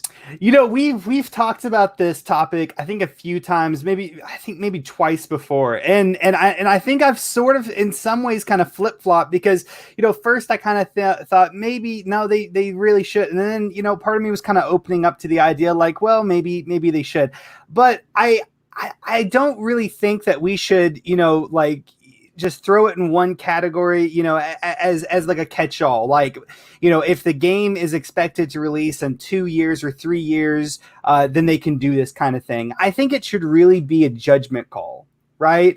I think it should be a very strong, judgment call on, specifically which studio is making that game, and because of course Xbox is going to have, more faith in one studio than they are possibly the other, right? I mean, and then also where exactly is that game along? Because some games take 2 years to make, some games take 5 years to make, right? So there's a lot of different variables I think that goes in. So I don't think that maybe we should have a catch-all that that says any game that's 18 months out is fair to talk about, right? Or any game that's 3 years out is fair to talk about. I think it should really be just a very good educated judgment call, because I think to say 18 months, you're kind of limiting yourself for future hype building and marketing, and to say 3 years, you're really for all titles, I mean, you're really putting out a lot of risk, because regardless, I mean, it is better, of course, back when Scalebound happened and Fable Legends happened, that was a little bit of a different situation because, versus now, because Xbox now owns, a ton of these studios, right? Flat out owns them. So they have a lot more control in the development and what happens, in these games and stuff like that. But even with that, there's still things that happen in game development. There's still things that break. There are hurdles that are hard to get over. And then for some reason or another, Xbox may not, feel the need to or want to continue with their financial obligations and investing in a certain project, right? Things happen, anything can happen. And the last thing Xbox needs is another Scalebound. So I think it should really just be a judgment call from the higher ups at Microsoft. I don't think that we should just throw it into one category fits all, as if it's 3 years out, then talk about it, or if it's 18 months out, then talk about it. I just don't think that that's really the right way of kind of looking at it. And as far as your the other question, which was, is it acceptable to just pop up a logo? I'll just put it like this. If Fable came up on the screen and it just said, Fable or Fable Remake or Fable 4 or whatever, no more questions asked. I'm a happy gamer. Okay. Yeah, so I agree. So I'm perfectly okay with that. I think that that's acceptable. But it should be limited, right? You don't want to see that for every single game. And typically, I think whenever you see something like that pop up on the screen, I think that should be used more of like a short-term teaser than a long-term teaser. I don't think it's really acceptable to pop up on the screen Fable 4, and then 3 years later, we get to see the actual game. I think it should be Fable 4 up on the screen, and then maybe 6 months later, we see gameplay. But I think in general, I think it's acceptable. Okay, I mean that's strong. That's a strong opinion. Dizzy, for you personally, how much should Microsoft show into the future? Is 2 and 3 years too far ahead, considering they have so many games to show? Well, again, one of those hard-hitting questions, because me personally versus what the community as a whole think are probably two different things. I'm a big proponent. I feel like that this show should be more about games that are going to be in the first 2 years. Okay. I'm not opposed to further out games being talked about, announced in kind of that manner, especially because when we look at Microsoft from then versus Microsoft now, the cultures are completely different. I feel that if they were to talk about something that is maybe 4 years and, down the line, 3 years down the line, even 5 years, I feel like that we have a better chance of that coming out than having a Scalebound or a Fable Legends situation, just because of the way that the culture shifts. Now, that's not me saying that, hey, yeah, show us something, that's going to be that far down the line coming out. I feel like that the main show should be mainly that. I feel like if there is something that they want to announce for Fable, or if they want to announce a Perfect Dark reboot because of how much social media has kind of clung to those titles, I think that that'll be fine. But as far as other things, I feel like that the main show needs to be about 2 years. What are you going to be having to get into the Series X? Next year, you could start talking about what are you going to be doing with the Series X down the line. Well, I mean, listen, everything you said, I'm in agreement with, and I agree. I think showing too far into the future may be a detriment to the show itself. And I definitely agree. But you know what? I'm interested to hear what Jamie has to say about this. Jamie, listen, from what we have gathered, we know that Microsoft is going to be showing a lot of games. We know that for sure. Of course, the easy ones: Halo, Gears Tactics, Forza Motorsport 8, Everwild. Hellblade 2 is going to be there in a big way. But there's a lot there, but there are a lot of unknowns, and a couple of those unknowns come from smaller studios. Double Fine is going to be there. What are they showing? Compulsion, what are they showing? We also have Obsidian's RPG. The AAA RPG is going to be there, from what we understand, in a big way. And there's some secrets. We have at least from what I'm hearing, 2 to 3 games that no one knows about. Should those games be too far into the future, or do you agree with like iDizzy and what Zemi had to say about them not being too far into the future, showing a 24-month time frame?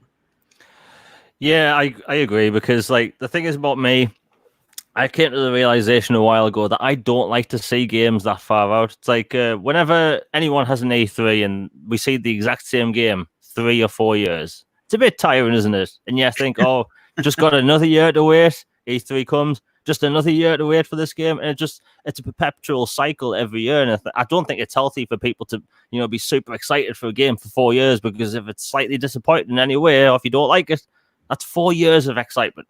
So I think 2 years maximum is probably the best way to do it. If you look at someone like Warner Brothers, they have a 6-month hype cycle for their games now. Yeah. And, a lot of people would think, is that enough time? And Microsoft is in a position now, better than ever, where they don't have to show games 4 years out, because they have enough studios making content with multiple teams that they don't have to wait 4 years. So the next Playground Games Fable, like, I don't think that's going to be 2 years away. I think that's going to be next year. I don't think Obsidian's game is going to be like a long time away. I think gamers should look forward to like Microsoft's future announcements, because they don't have to show game. We're not going to get a Crackdown situation anymore. We're not going to get another situation where games teased for years and years and years, and then features are cut, and that's just not healthy, and it's not good for the game. And we've seen how this has affected game sales in the past. So I think they don't really have to, and I don't think they will. Remember Fable Legends? I still don't even know if we can talk about that game, by the way. But like, that game was like pushed for years and years on these posters and stuff, and like it came out and it was just nothing. And the Fable fan base was destroyed by it, and a lot of people that didn't even get to try it, who were Fable fans. So like, I think 2 years maximum. You keep the hype down to a minimum. The rule I like to say is undersell and overdeliver, and I think that's what Microsoft's going to do from now on, because they don't have to show games that far out. Okay, I mean that's a great analogy and well said. Husk, for you personally, with everything that we think we know, does Microsoft really need to give us a peek behind the curtain that exceeds 3 to 4 years? That's way too long. I think 2 years out-ish could be okay, because that lets people know that the bullet's in the chamber. But Gotcha. Past that, I think it's too far. I think they could absolutely get away with like brief logo style teasers for certain titles, like some that are a ways out, maybe a couple years. But I think if they do that with a game like something as anticipated as Fable, though it would get, I don't know, most people excited to some extent just by simply revealing it, it could potentially backfire and disappoint a good chunk of the fan base if there's no real content there. Yeah, I mean, I agree. I mean, anyone can flash a logo. I'm hoping that Playground not only starts the show, like I said earlier, but gives us something. You know what they could do, and the hype would still be there. Is pull a 3-4-3. Remember the first time we saw Halo Infinite, and it was just showing the animals, and the environment. You know, the things going on, birds are flying, and then It they was show Master something. Chief. Yeah, then they show Master Chief standing there. They could superimpose on a sword, magic, the world's welcome to Albion, something they could do. And I agree with everything that you're saying. And you know what, Cotton, why don't you close out this particular topic before we move on to topic 5? And actually, before I get to you, let me catch on 2 of the super chats just came in. DJ Hero, thank you for your outstanding and very generous $5 super chat. Says, how I never caught you guys live before. Awesome panel. Love hearing these predictions. Give me Fable. Yeah, dude. Listen, I'm right there with you. I want Fable in the worst way. And JD Gamer drops another very generous $5 super chat. Says, make the games this often so we can miss them. Halo 4 years, Forza 3 years, Fable 4 years, Gears 4 years, Perfect Dark 4 years, Outer Worlds 3, SOE 5, and SOD 3. Yeah, I mean, you know, that's a great point. You want to give people. You don't want these franchises to come out every 2 years. I think that would be a detriment to the IPs. I think every a dev cycle of 3 to 5 years is proper, in my opinion. But Cotton, for you personally, do you want to see that far into the future, or are you okay with seeing games that are only 2 years out, knowing that you're going to play them sooner than later? Yeah, I don't mind seeing games that are further out. You know, especially, I don't know. That's for me. It's not a big deal to see the games at least teased because you kind of have more things to look forward to. But I agree that keeping not the hype down, but in check as far as you. I mean, look how long people in the community have been dissecting Fable and Perfect Dark and Halo. You know, you don't and it's so much to be hype about already. And if you want to keep these conferences, these E3s, fresh, you know what I mean. You don't want to.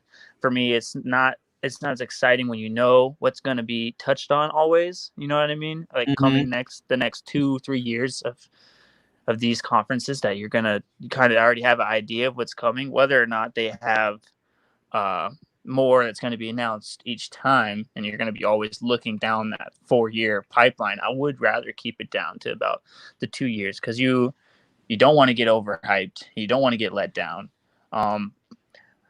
but at the same time I don't mind knowing what's coming and just to shut up all these people who claim that Xbox has no games. I mean, it'd be nice to just tomorrow be like, look how many games we have and for how long we're going to have these games coming steadily. It would be nice to be able to have that narrative completely just switched around and turned off. But, you know, I don't need more than 2 or 3 years announcements. That's plenty of time to really get everybody hyped and focused, and then they can trickle it out each year with more. You know, it's a constant 2-year cycle of keeping the hype alive.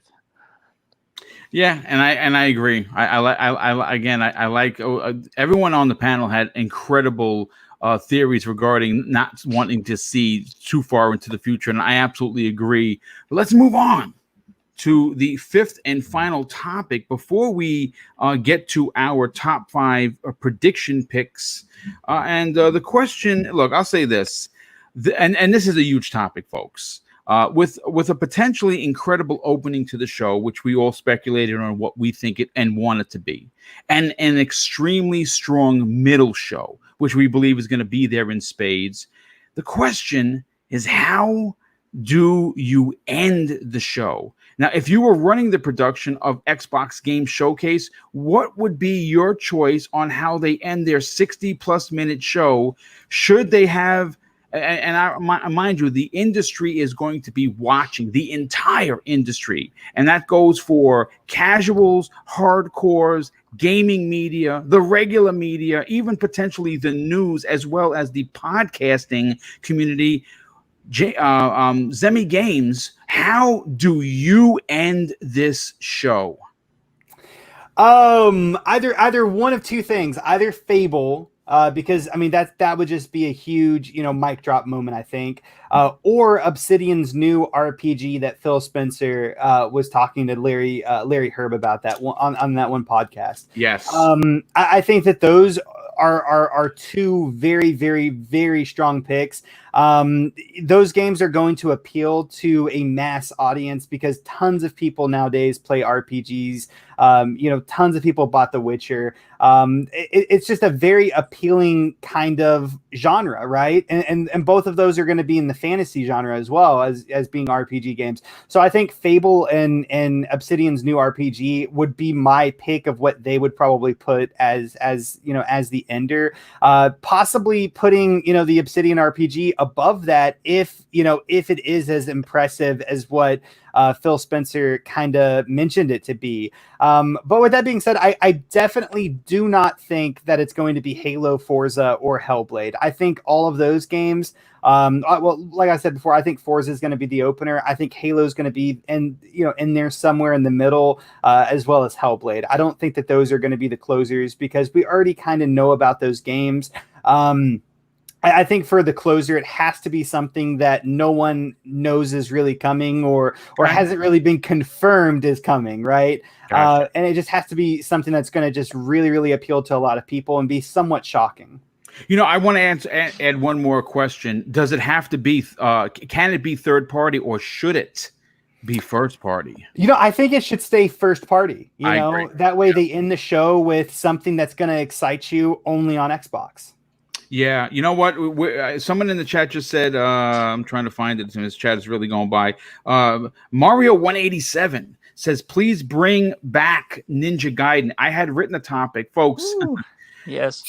We're not going to get to it because obviously we're getting close to the 2-hour mark. I don't want to make this a 3-hour show because obviously, people still have lives to live outside of my silly podcast. I am going to say this. I heard a rumor in mid 2019 that they were working with the team that brought us the original Ninja Gaiden. Obviously, the main guy is not there anymore, but Team Ninja still has enough talent. I heard that Microsoft was funding it, and there was a story that broke today where they talked about it on another Xbox podcast that they do have inside information, credible inside information that Ninja Gaiden is going to make an appearance. And this goes right in tow with the Phil Spencer interview that, of course, we didn't get to because there's only so much time in a podcast. It's, this is what happens when you write these shows. Sometimes things don't get in. I had a whole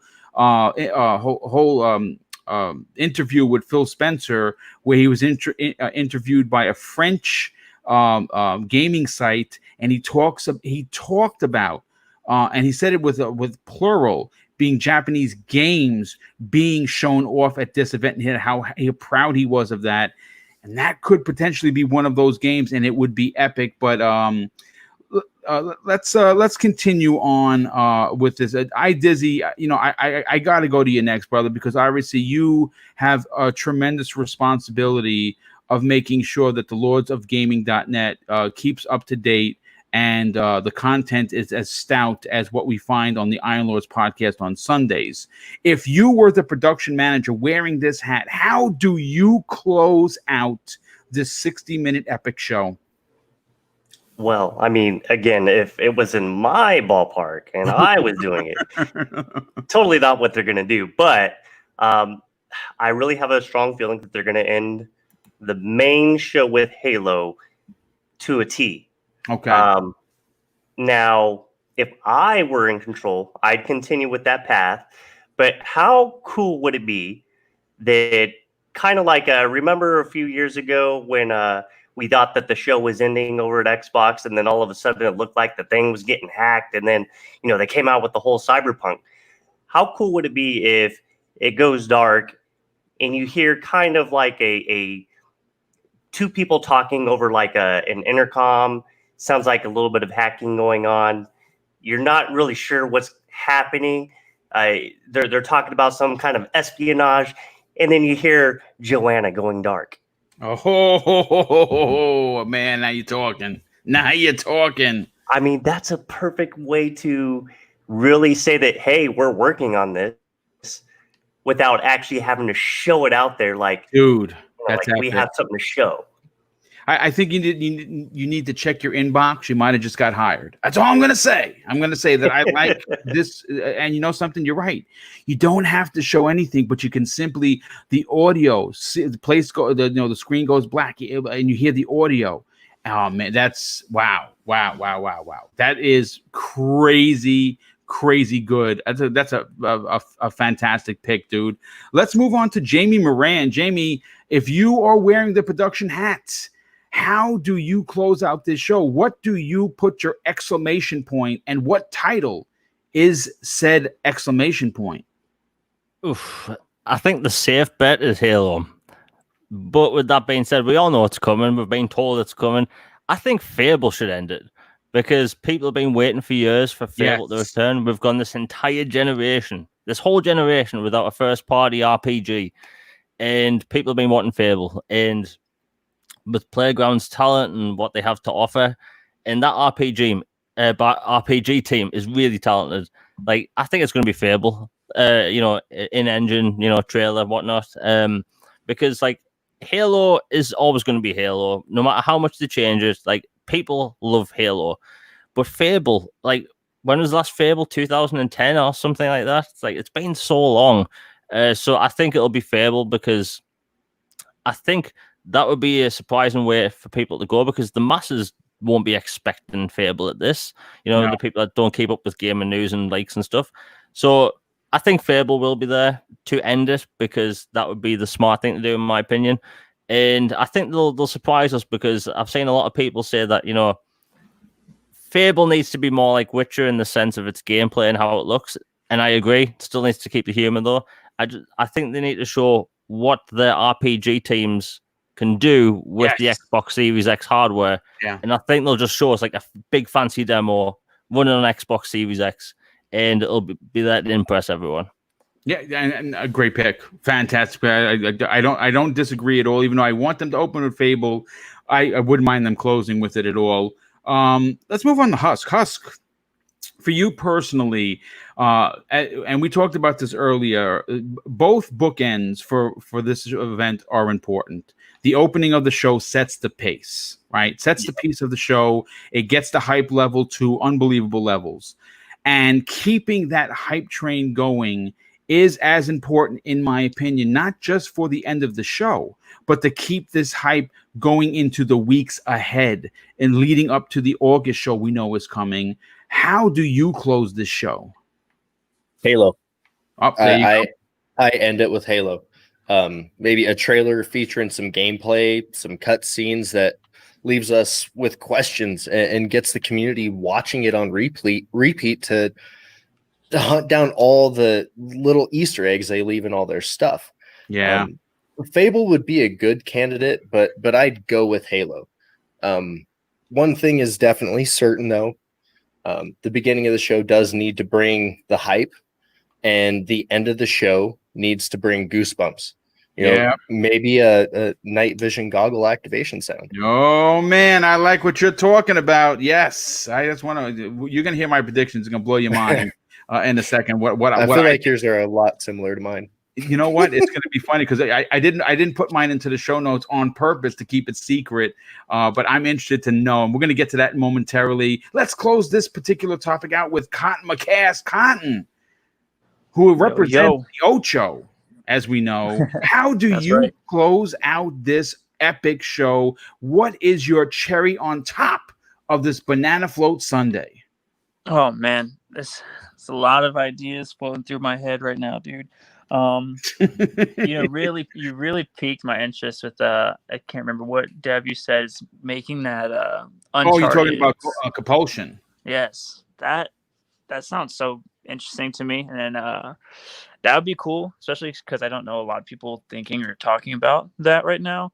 But I'm dreaming big, man. I'm dreaming really big. I know this WB Games deal is far off, but for me, I need Phil to come out, and I want to see the whole 9 yards. I want to see him with the cape, the cowl. You know what I mean? I want to see some Batman.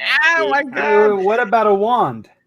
Or You know Juan, what? he, you know, he Listen, the comes Juan out wouldn't do and is he much does some justice. a spell, you know, whatever it is, and then he turns into Batman, just signifying that Oh, he's I got the like it. whole. You know what I mean? I want to see Batman somehow. That's really what I want. I want to see Phil turn around, walk off the stage, mic drop, and you see Phil Dominus Aurelius.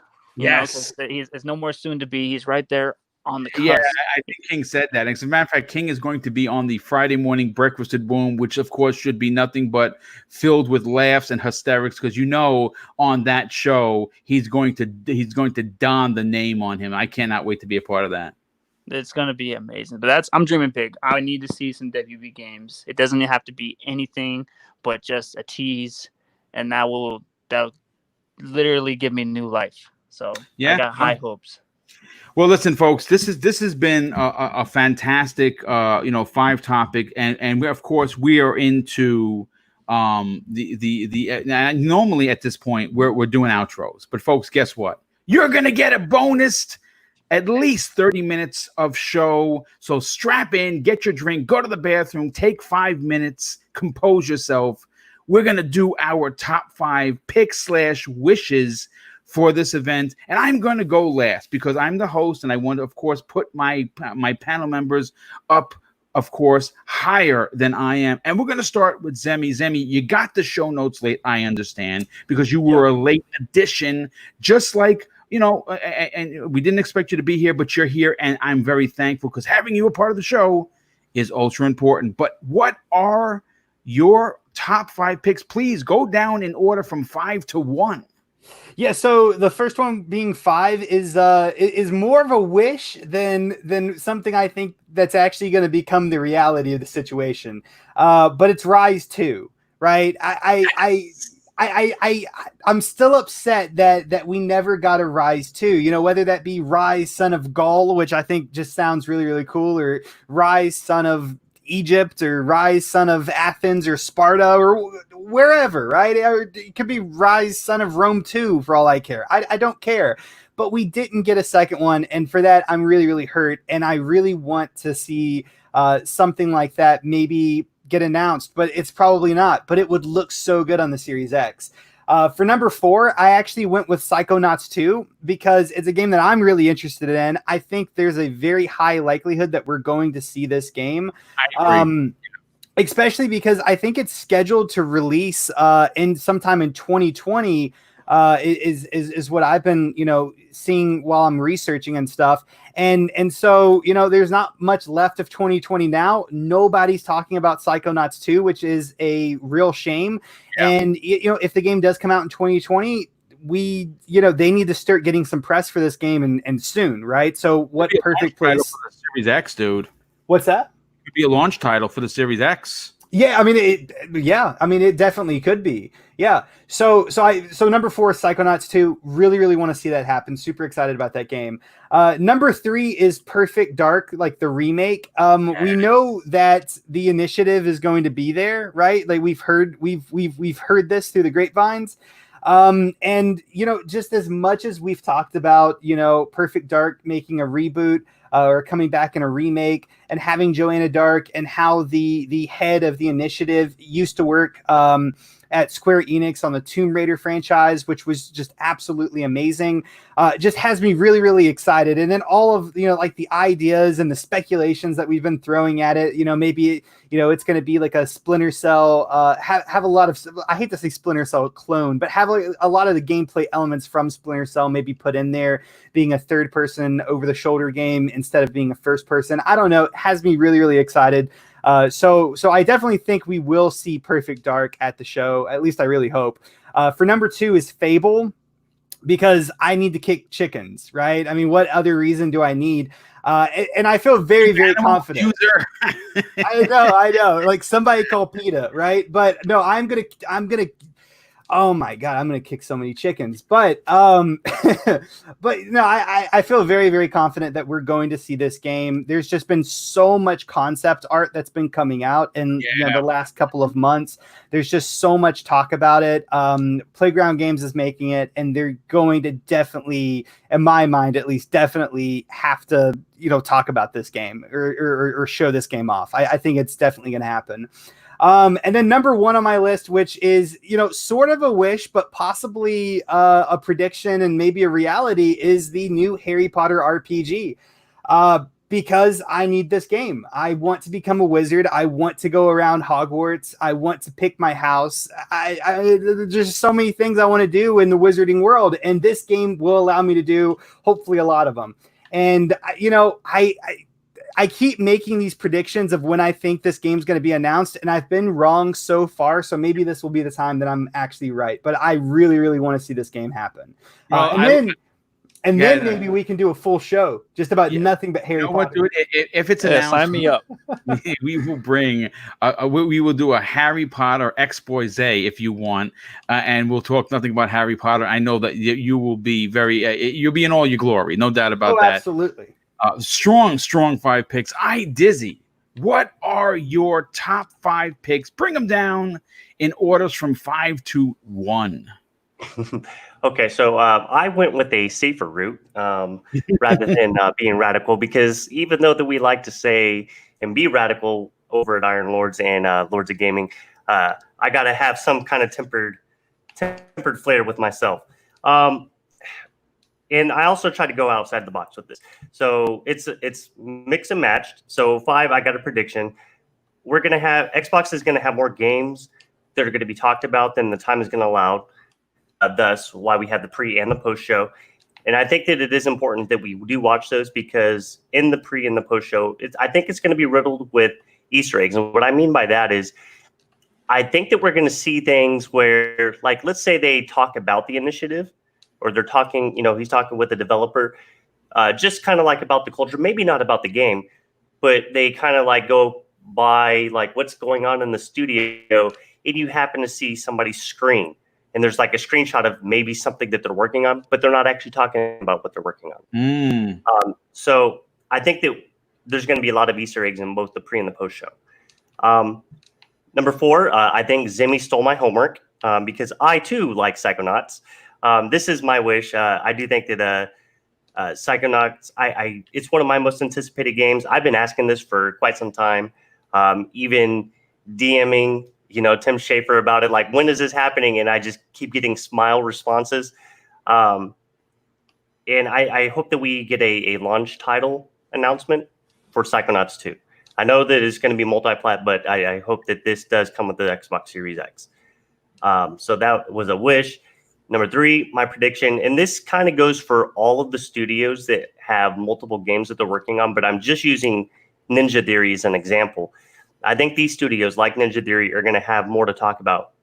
And I think that in the main show, we're going to see the Hellblade 2. But I think in the pre and the post show, that's when they're going to talk about things like Bleeding Edge, or that's probably when they may talk about Project Mara. Well, I don't know if they'll talk about Project Mara. I think that they're going to maybe hold off on that. Maybe they'll allude to it in the pre-show. But I'm thinking more like Obsidian's like Grounded. Grounded will be in the pre-show or the post-show when they talk about Grounded, rather than in the main show. So I think a lot, or even Outer Worlds, the stuff that they're going to be doing for that, the DLC. I don't think that would be in the main show, but in the pre and the post-show. Number 2, this is a prediction, and I do think that we will see Compulsion Games, new game that they're working on. We do know that it's a third-person, over-the-shoulder style game. We actually had one of the community developer over on ILP. That was ILP number 142, roughly 6 months ago. So she kind of like talked a little bit about what she could at the time. I think it's been in a long enough development that they're going to have something to show, and that's going to be a lot bigger than what people are expecting. Yep, I agree. Yes. And then for the final one, I already took the prediction part of it when I talked about the beta information in August for Halo Infinite. So I'll go to the wish part of that. Not a lot of people are even talking about this part, maybe because of how Halo 5 was received. And Atriox has been very polarizing for such a polarizing game. I kind of hope that Spartan Locke shows up during the Halo Infinite reveal. I want to see that 343 hasn't given up on Locke as a character, and I want to know that he's still part of this franchise because I think that he's important, especially whenever you start talking about representation in gaming. Yes. That somebody like him, because I really enjoyed him as a character. Now, the story might be a little bit different, but as a character, I would like to see that 343 has not given up on him. You know, I like I like your predictions. I like the first one the most, to be honest with you, because like I said, I did not hate. There's some people that actually hate Locke. I don't hate him as a character. I think again, I will die on this hill. He was overly used and underdeveloped. I think that if you give him a platform, if you give him a true platform backstory that explains his motives and where he's currently thinking about before and after the incident with Master Chief, people will find him to be a more endearing, he was totally misrepresented compared to all the pre-game stuff that you could watch. A lot of people didn't watch it, so they don't know shit. The thing he was misrepresented. I mean, you could do all of that, or you could give him a Game of Thrones style death. You could do that too. Or give him his own spin-off. They've done it with ODST and Reach. I agree there, and that's actually what I would be agreeing that thought. Yeah, give him his own mission, his own DLC or something. I like that. Well, listen, Dizzy Eyes, tremendous picks, dude. Let's move on to the elusive gamer. What are your top 5 picks, going from 5 to 1, my brother? Oh, okay. Random predictions. Speaking of Locke, I think we'll get another Halo announcement. And this is mainly me wanting it rather than me thinking it's going to happen. A Halo spin-off Mass Effect style RPG starring Locke. Right? I know that's pie in the sky thing, but I'm allowed to want things. RPG news. I think we will hear about more RPGs other than the ones from Obsidian. That's 2. Oh, it's hard to talk about this stuff because I think I've mentioned a lot. Honestly, Psychonauts 2, I would like to see more of because like the game was announced years ago, and every time they've shown it, the game just looks like very slick for a platformer. Yeah, and I think we will get a release date for that, being the Xbox Series X launch. I think Microsoft will have another kind of, how should I put it? Another shooter there. That's a bad term. So I know people like throwing out the whole Perfect Dark thing. I do think we will see Perfect Dark someday, and I think maybe we do get a teaser of some sort. Maybe just like a splash screen with Joanna Dark like saying something. And the final thing, I think Microsoft needs to tease off a new IP that's on the size of Halo and Gears, because remember Quantum Break this generation, that was going to be their new IP. I think Microsoft needs to tease off a brand new IP, maybe something made by the Initiative that will be like their next like mainstay home franchise, and I think that's what the last thing will be. Okay, so those are your picks. Excellent picks. And you know what? I do like the second Halo announcement. Wow, man, that would really shock the that's shocking awe at its complete finest. Shocking me. Yeah, dude, I really like that idea. I think that's big. Husk, let's go to you, brother. What are your top 5 picks / wish predictions going from 5 to number 1? All right, so we all know Halo's going to be there, so it's not on my list. Perfect Dark, I just don't feel confident in it being there, so it didn't make my list. Okay. My number 5 is a Rise sequel from Crytek. Oh man, now fucking yes. Now I know it making an appearance is highly unlikely, but I'm super pumped to even just get a glimmer of hope on it, even if it's brief. I loved that game. Absolutely loved it. Husk, what did they show? A screen pops up, and it's one of the shields that he uses with just his cloak flowing in the wind, and it just Rise, Son of Rome, whatever. Goosebumps for me, bro. There you go. That you don't have to do anything more. Nope. That's another mic drop for me personally. It would be my number 4 would be a playground games reveal of Fable. Not because I'm a big Fable fan, but because so many others are, and I feel like they've waited long enough. My number 3 would be it's obvious, I think, for most people that Forza Motorsport 8 is going to be there. Okay. But I think it's important that Turn 10 shows it. I feel like it needs to be there to show off all the new bells and whistles of the hardware, especially ray tracing. And I think it has the potential to blow minds graphically. So it's a must. That's why it's in my list, because I feel like it has to be there. My last 2, believe it or not, are third party. Because there will be third party games there that I don't know, maybe they're a little bold, but man, I would be so pumped if they showed up. So my number 2 would be Team Ninja, and then Team Ninja with Ninja Gaiden. Oh. Now we're talking. Yes, sir. Yep, Ninja Gaiden announcement trailer. I've always had so much fun with those games, and it's been years since we've gotten one, and their last outing wasn't exactly amazing. I didn't hate it, but it wasn't great. So, all right, my number 1, as we all know, Ubisoft isn't shy when it comes to working with console manufacturers to debut or reveal games, as they've recently shown with Valhalla and whatnot. With that said, my number 1 prediction / wish is to see Sam Fisher make his return in a new Splinter Cell. I don't care if it's a teaser that lasts 10 seconds or just an audio clip of his damn voice. It's time.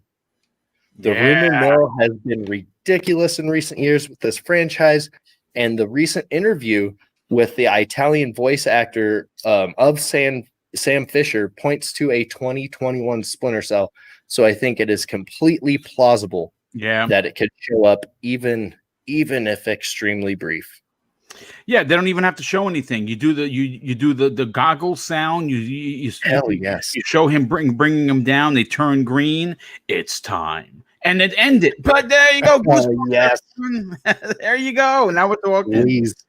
Yeah, listen, dude. Everyone has had such a great pick. I cannot wait to get to mine, but we have to get to Cotton's. Cotton, you were a late addition, but I know that you're ready and prepared. What are your top 5 picks going from 5 to 1st? All right. Let's see. I'm going to sound a little similar. Ninja Gaiden from 5, man. I love that game. It was the first game of that kind that I ever played, as far as like difficulty, brutality, back to Ninja Gaiden Black. Even just after going completely through Ghost of Tsushima, I need more, dude. I need more of that that sort of environment and world. All I wanted from Ghost of Tsushima was more like gore and difficulty. So take me back to that setting. I can't get enough of it. I want more Ninja Gaiden. Ninja Gaiden Black was probably in my top 5 of my favorite. Which, by the way, a lot of people don't know this, Cotton, but Ninja Gaiden, especially Black, was what Souls is based on. Right. Yeah. You don't understand that. Souls is not biting off of Ninja Gaiden, but that extreme difficulty, that comes from the OG Ryu Hayabusa, by the way. Right. Okay. No, yeah. I just want more of that. I mean, that setting, honestly. There's just a lot of nostalgic for me playing that. I remember it was an exclusive I was proud to have back then. So just to add on to that Justice League instead of the Trinity, I think Xbox needs to just get some more. Yep. For number 4, I want to see more of Everwild. Obviously, I know it's not a major title, but I'm a huge. It's going to be a big deal, dude. It's going to be a big deal. I think it's underestimated. I'm a huge fan of Rare. Everything they've done, from OGs like Donkey Kong Country to Banjo to my all-time favorite arcade racers, definitely Diddy Kong Racing. Like, I play these games. I mean, you got Sea of Thieves I played through. I just don't underestimate them. Rare is timeless for me, and they do it over and over. So I want to see more of that. I think it's probably a given. Number 3, I don't know if we touched on much, but I'm really excited to see the medium. That just is super interesting to me, honestly. I want to see those just transitions and what they have to offer with just that world. Not any crazy predictions, but I'm a huge fan as well. For number 2, Cuphead, the second part. Oh, that's a good pick, dude. Nice. Man, that's probably my favorite old school like platformy arcade type game of this whole gen, honestly. Amazing. I love the difficulty in it and the art style, everything, the time and the care they put into it. Once they teased it, was it last year or was it in 2018? I need more. I haven't seen enough. Want Cuphead Part 2, obviously. And then for number 1 for me is a long shot, but this is I want Shadowrun, some sort of remake. Oh wow, or that's a or great a remaster of, or just a new reboot of Shadowrun. That's also one of my all-time favorite games. Just love all the different abilities, different characters. It gives me Unreal Tournament vibes, but it's in its own vein. I need more, man. I want to see these games. Maybe dream a little bit, but some of them are for sure going to be there, like the Medium and Everwild. Well, listen, those are strong picks. Completely, a lot of picks that I didn't even anticipate, and that's from everybody on the panel. So let me get to mine. But before I do, a couple of things. I have to do a big shout out to Pure Flack Monkey, folks. This gentleman, if you don't know, just had open heart surgery. I believe, if I'm not mistaken, it was heart transplant. Full transplant. And he is here in the chat listening to the show. We are honored by your presence, more importantly, because you are still with us, brother. Lots of love and prayer from this panel to make sure that you're well, to enjoy the Series X when it launches this fall. Man, I'm so glad to know that you're okay. And you know what? You being here is an honor for us as a whole and as a panel and as a community. Thank you for your presence. A couple of super chats I have to get to. Internal Embra drops a very generous $5 super chat and says this: I'm Internal Ember on Twitter. I've been watching your broadcast for a while now and wish you growth and success. Boom. Tomorrow we feast, boys. Well, first of all, thank you so much for the kind words. And yes, tomorrow we are going to have to undo our belts because we're going to be full. We're going to be Thanksgiving full tomorrow once these pre-shows, post-shows, main shows, left shows, right shows are done, and I can't wait. Valarian drops an outstanding $5 super chat and says, show would end with Phil using the piano to open up a secret path to the Batcave and walking away, disappearing into Yes. the dark. Yes. Hell yeah. That is awesome. That is so well thought, man. That is awesome. I love that. Basement Radio Arcade Podcast, our very good friend Enrique, the voice and leader of that channel, he drops an outstanding $2 super chat and says, Xbox event, let's go PC Master Race.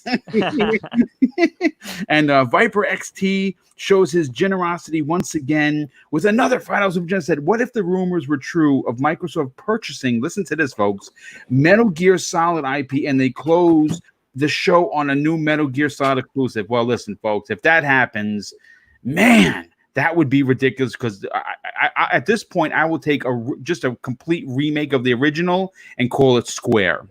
Hell yes. And Sin Vendetta drops another $5 super chat and says, my 5 predictions: KOTOR remake, yes. Banjo-Kazooie remake, reboot, yes. ML versus KI, yes. Mechasaur reboot, hello. And number 1 for him, Blinks the Time Sweeper reboot. Man, that would be something else. So listen, let me get to mine, and we'll start with 5 and go down to 1 before we close out today's epic record-breaking show.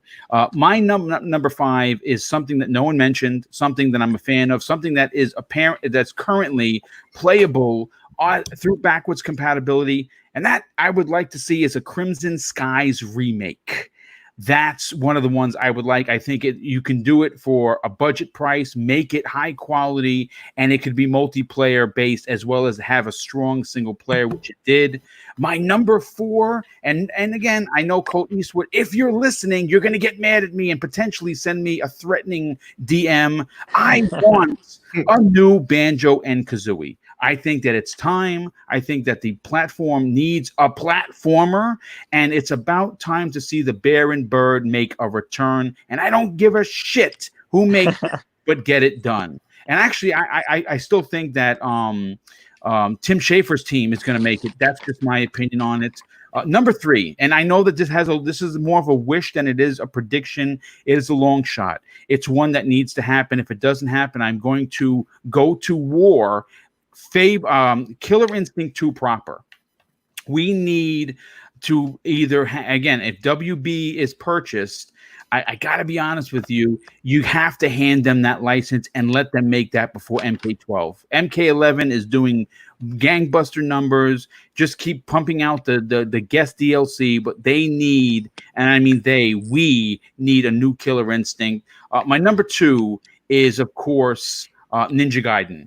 Ninja Gaiden needs a return. Ryu Hayabusa needs to be brought back in a big way. I'm still sticking with the rumor I heard over a year ago, and I believe the new rumor that we're going to get this unveiled as not a timed exclusive, folks, a straight up lockdown. Microsoft paid for this exclusive. That's what I want. Yes, and I believe we're going to get that because obviously they know that. First of all, you have to look at it from 2 points of views. Game Pass is going to be big in Japan and in Korea. And especially in Japan, you need to have games that are catered for that audience. Ninja Gaiden, a reboot, even if you make the reboot of the original, I don't care. That can set off a franchise, and it would be a big deal for America because we're fans of the character, but it would be a big get for Japan. So I think that's happening. And I had Fable as my number 1, but I'm going to change it because that's an easy one. That Fable, more Fable. We all want Fable. But this is what I'm going to say. I think the reason why we have not heard about Splinter Cell is because Microsoft has paid for exclusive use of the IP for this game, and it's going to be a console exclusive developed by the Initiative. Ooh. That's who I think is making this game. The Initiative is working on multiple games. And if they're doing Joanna Dark, they can do a Splinter Cell.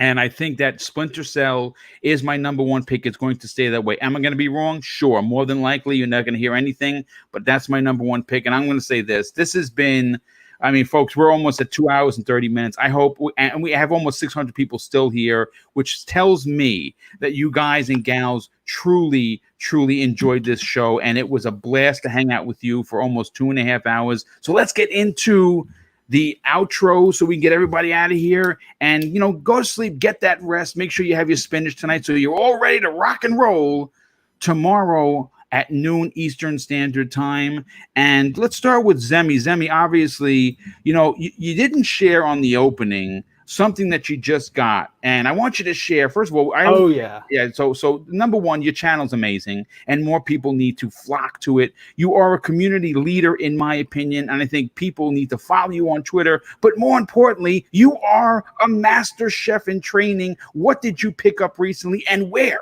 can people follow you? Yeah, so forget the YouTube thing and the Twitter thing. That's not important. What's important is that Zemi Games, the first of his name, just bought a wok. Yes. I'm so excited because I wanted a wok for so long, and I'd never bought one. I don't know why. I noticed this about myself. I want things all the time, and then because I'm so cheap, I just never buy those things. But yeah, so I mean, a wok is basically just a pan that you cook things in, and it's typically used for like Asian cooking. And so I bought a wok, and I made like this shrimp stir fry and put it over some rice. Oh my god, it was so good. This is what we call in the business a great transition. I am going to be putting a picture of what I made on Twitter, and if you want to watch it or check that out, definitely go and check out my Twitter at Zemi Games. And then I also always leave my DMs open. So if you heard something on today's show that you liked, or maybe it was something that you hated, always feel free to send me a message through my DMs. I love interacting with people in the community. Hearing different opinions, I think helps shape a lot of my opinions and stuff. So definitely feel free to do that. And then of course on Twitter, I also tweet pictures of food, which I haven't done in a while, but I will be doing right after this show. And I also do the typical gaming stuff, retweets, and if I'm playing a game, I usually talk about it and stuff like that. You guys can also check me out on YouTube by the same name, Zimmy Games. I do a bunch of content over there: gaming news, reviews, tutorials, unboxings, let's plays, all sorts of stuff. So definitely go check that out as well. And boom, I cannot wait until tomorrow. Tomorrow is going to be it's going to be something else. I can't wait to see how many of our predictions aren't true, right? Yeah, no, But, it's going to be interesting to see how many people were right and how many people were so wrong. Yeah, I'm definitely wrong, but maybe there's always a chance. But anyway, super excited. Thank you so much for letting me come back on the show. I know it was questionable, and schedules change, so thanks for letting me back on, man. Oh, dude, you're always welcome, brother. You are a cog that keeps the show rolling. So obviously, anytime you want to be on, when we thought you weren't, you're automatically on. No questions asked. Next up, we're gonna go to iDizzy. iDizzy, my brother. Listen, thank you so much for hanging out with us for over 2.5 hours. This has been an epic show of predictions, and I think everyone really enjoyed what you had to say. Do me a favor, dude. Tell everyone where they can follow you on social media, but more importantly, check out what you got going on in the background.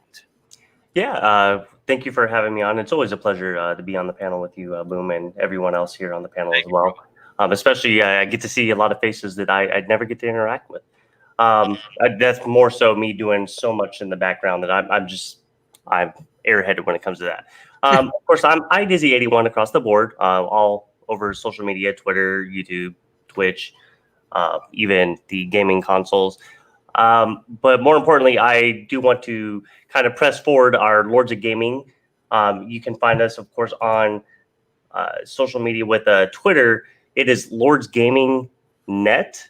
But you can follow us there, see our latest. Actually, throughout the show, they've been dropping a whole bunch of bombshells. I'm trying to keep up with it, like what's going on in the show, what's going on over here, what's going on in the show. Also on Sundays, we have the Iron Lords podcast. Yes, sir. Every Sunday. This Sunday is going to be the follow-up to the show. I do believe that we have two individuals that everybody knows, and from the Xbox 2 podcast should be joining. And then, of course, tomorrow we are going to be doing a reaction. All of the Lords will be there. Mm-hmm. One of them. I do believe that Sav said that he's going to come down with a sickness whenever he's supposed to be coming into work. So all of the Lords will be there. As Mr. Boom just said, he will be present. I do believe we also have Mr. Wilmy Hood supposed to be with us. And if I'm not mistaken, there's one or two others that... It's an epic panel. It's epic. Be there. Yeah, it's going to be a pretty large panel. That, of course, will be on the Iron Lords podcast YouTube channel, Twitch, or Facebook if you want to view through any of those. But once again, thank you for having me. Dude, it's a pleasure. A real pleasure to have you here. And next up, we have Jamie Moran. Jamie, obviously, you're going to be ultra busy. You're going to be putting stuff on your channel. You're going to be talking about it potentially with Mads and, of course, your other podcast mates. Thanks so much for being here. Do me a favor, dude. Tell everyone where they can follow you on social media, but more importantly, check out your outstanding YouTube channel. Yeah, thanks, Boom. Today's been awesome with a cool panel of guests, and tomorrow's going to be exciting. But my YouTube is The Elusive Gamer, where I post Xbox and gaming stuff. I spend a lot of time putting these videos together, and very well edited. And I must say that because my videos never used to be that well edited. But I just post all Xbox stuff, and I don't do the whole fanboy thing on there. And I'll be covering games and Xbox Series X up until launch and beyond. And my Twitter is Jamie Moran UK, where I do tend to break some game releases. So, yeah, you know what? Real quick, I got to give a shout out to Lethal Papa. Whoa, wait a second. What is this? No. You know what? He was in the chat. Obviously, he is one of the mainstays that keep this. That keep the chat safe. And you know what? I thought I actually wrote to him. And Lethal Papa, I apologize severely, my brother. Listen, we could never forget about you, and it's because of you that just your presence keep the trolls away. So thank you for everything you do. Big shout out to Lethal Papa. My God, I'm a terrible host. Awful host. But real quick, let's continue with the outros. Thanks so much for being here, Jamie. Definitely got to get together with you in upcoming weeks to talk about what else is going to be happening. Next up, we have Husk. Husk, you are obviously a part of Wilmy Hood's podcast on a weekly basis, which will be going live tonight at 9 p.m. Eastern Standard Time. Do me a favor, tell everyone where they can check you out on social media, but more importantly, check you out on Wilmy Show. You guys can find me everywhere at ACS Husk. I actually want to spend my outro saying huge thank you to you, Boom, for having me on the show again. You run an awesome network of shows, and I tune in all the time. So it's an honor being here. Super huge thank you to the panel. You guys are awesome. It was great interacting with you guys and sharing opinions. But most importantly, there's one person in particular I want to give a shout out to, and that's Pure Flak Monkey, dude. You're a beast. You are an absolute beast and a trooper. And I wish you the best recovery possible, dude. You're awesome. Chat, you're awesome. I was just happy as shit to be here. Looking forward to tomorrow and looking forward to the next time I'm here. Yeah, well, you know what, obviously you're going to get you're going to get an automatic look, I'll put it to this way. Normally, and I've been very lucky, I have been truly blessed where I've only had one person who were unnamed on the show that just was terrible. And no, you know what? Okay, and I've been very lucky. So people that I have on the show usually get the golden ticket. You're definitely one of them. And no, there's no doubt about that. So you'll be coming back for sure. And last and no way least, Cotton McCast. Listen, dude, do me a favor, dude. Tell everyone where they can follow you on social media and where, if you have anything else going on. Yeah, appreciate it. First things first, thanks, Boom. Thanks for always giving me the opportunity to get on the show. I know I was a late addition. Much appreciated. Really cool meeting you guys here in the panel. It's always nice to meet some more folk in the community. Shout out to the chat. A little over 600 people watching live I saw at one point. Amazing. You keep doing great content this week. Yeah, I am doing another podcast tomorrow, a reaction over on Cybernox. Shout out to Primetime Gaming. He's going to be hosting a reaction live podcast to the Xbox event. It'll be him, Tempest Sun, and a special guest and myself. And that'll be exciting. So make sure you check out Boom's reaction. Make sure you check out his when you got time.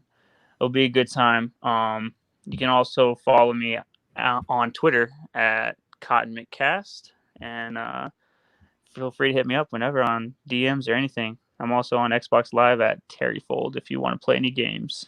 Nice. Well, listen, gentlemen, I want to thank everybody that was here. I want to thank the 600 plus people that came out to watch this show live. I also want to say, once again, the unbelievable super chats that have come in, not just today, but on a regular basis, has been nothing more than humbling, and it is really unbelievable and super generous of this community that supports Double Barrel Gaming. As a matter of fact, 2 came in at the last. Before we get out of here, let me just JD Gamer drops another $5 super chat. Said my predictions: Ninja Gaiden, Banjo-Kazooie, KOTOR remake, which is dope, Crimson Skies, yes, and Lost Odyssey. A lot of people want to see a Lost Odyssey. And Dragon Wolf drops a $2 super chat. Thank you for your generosity. He says day 3 done of this week's Boom Nation. Well, dude, thank you so much. And yes, there are still several days worth of content coming for Double Barrel Gaming, and I hope everyone will be a part of it in the coming days. There's going to be a lot to talk about. Tomorrow is going to be epic, and I just want to say, as we close out, please enjoy gaming wherever you want to enjoy it.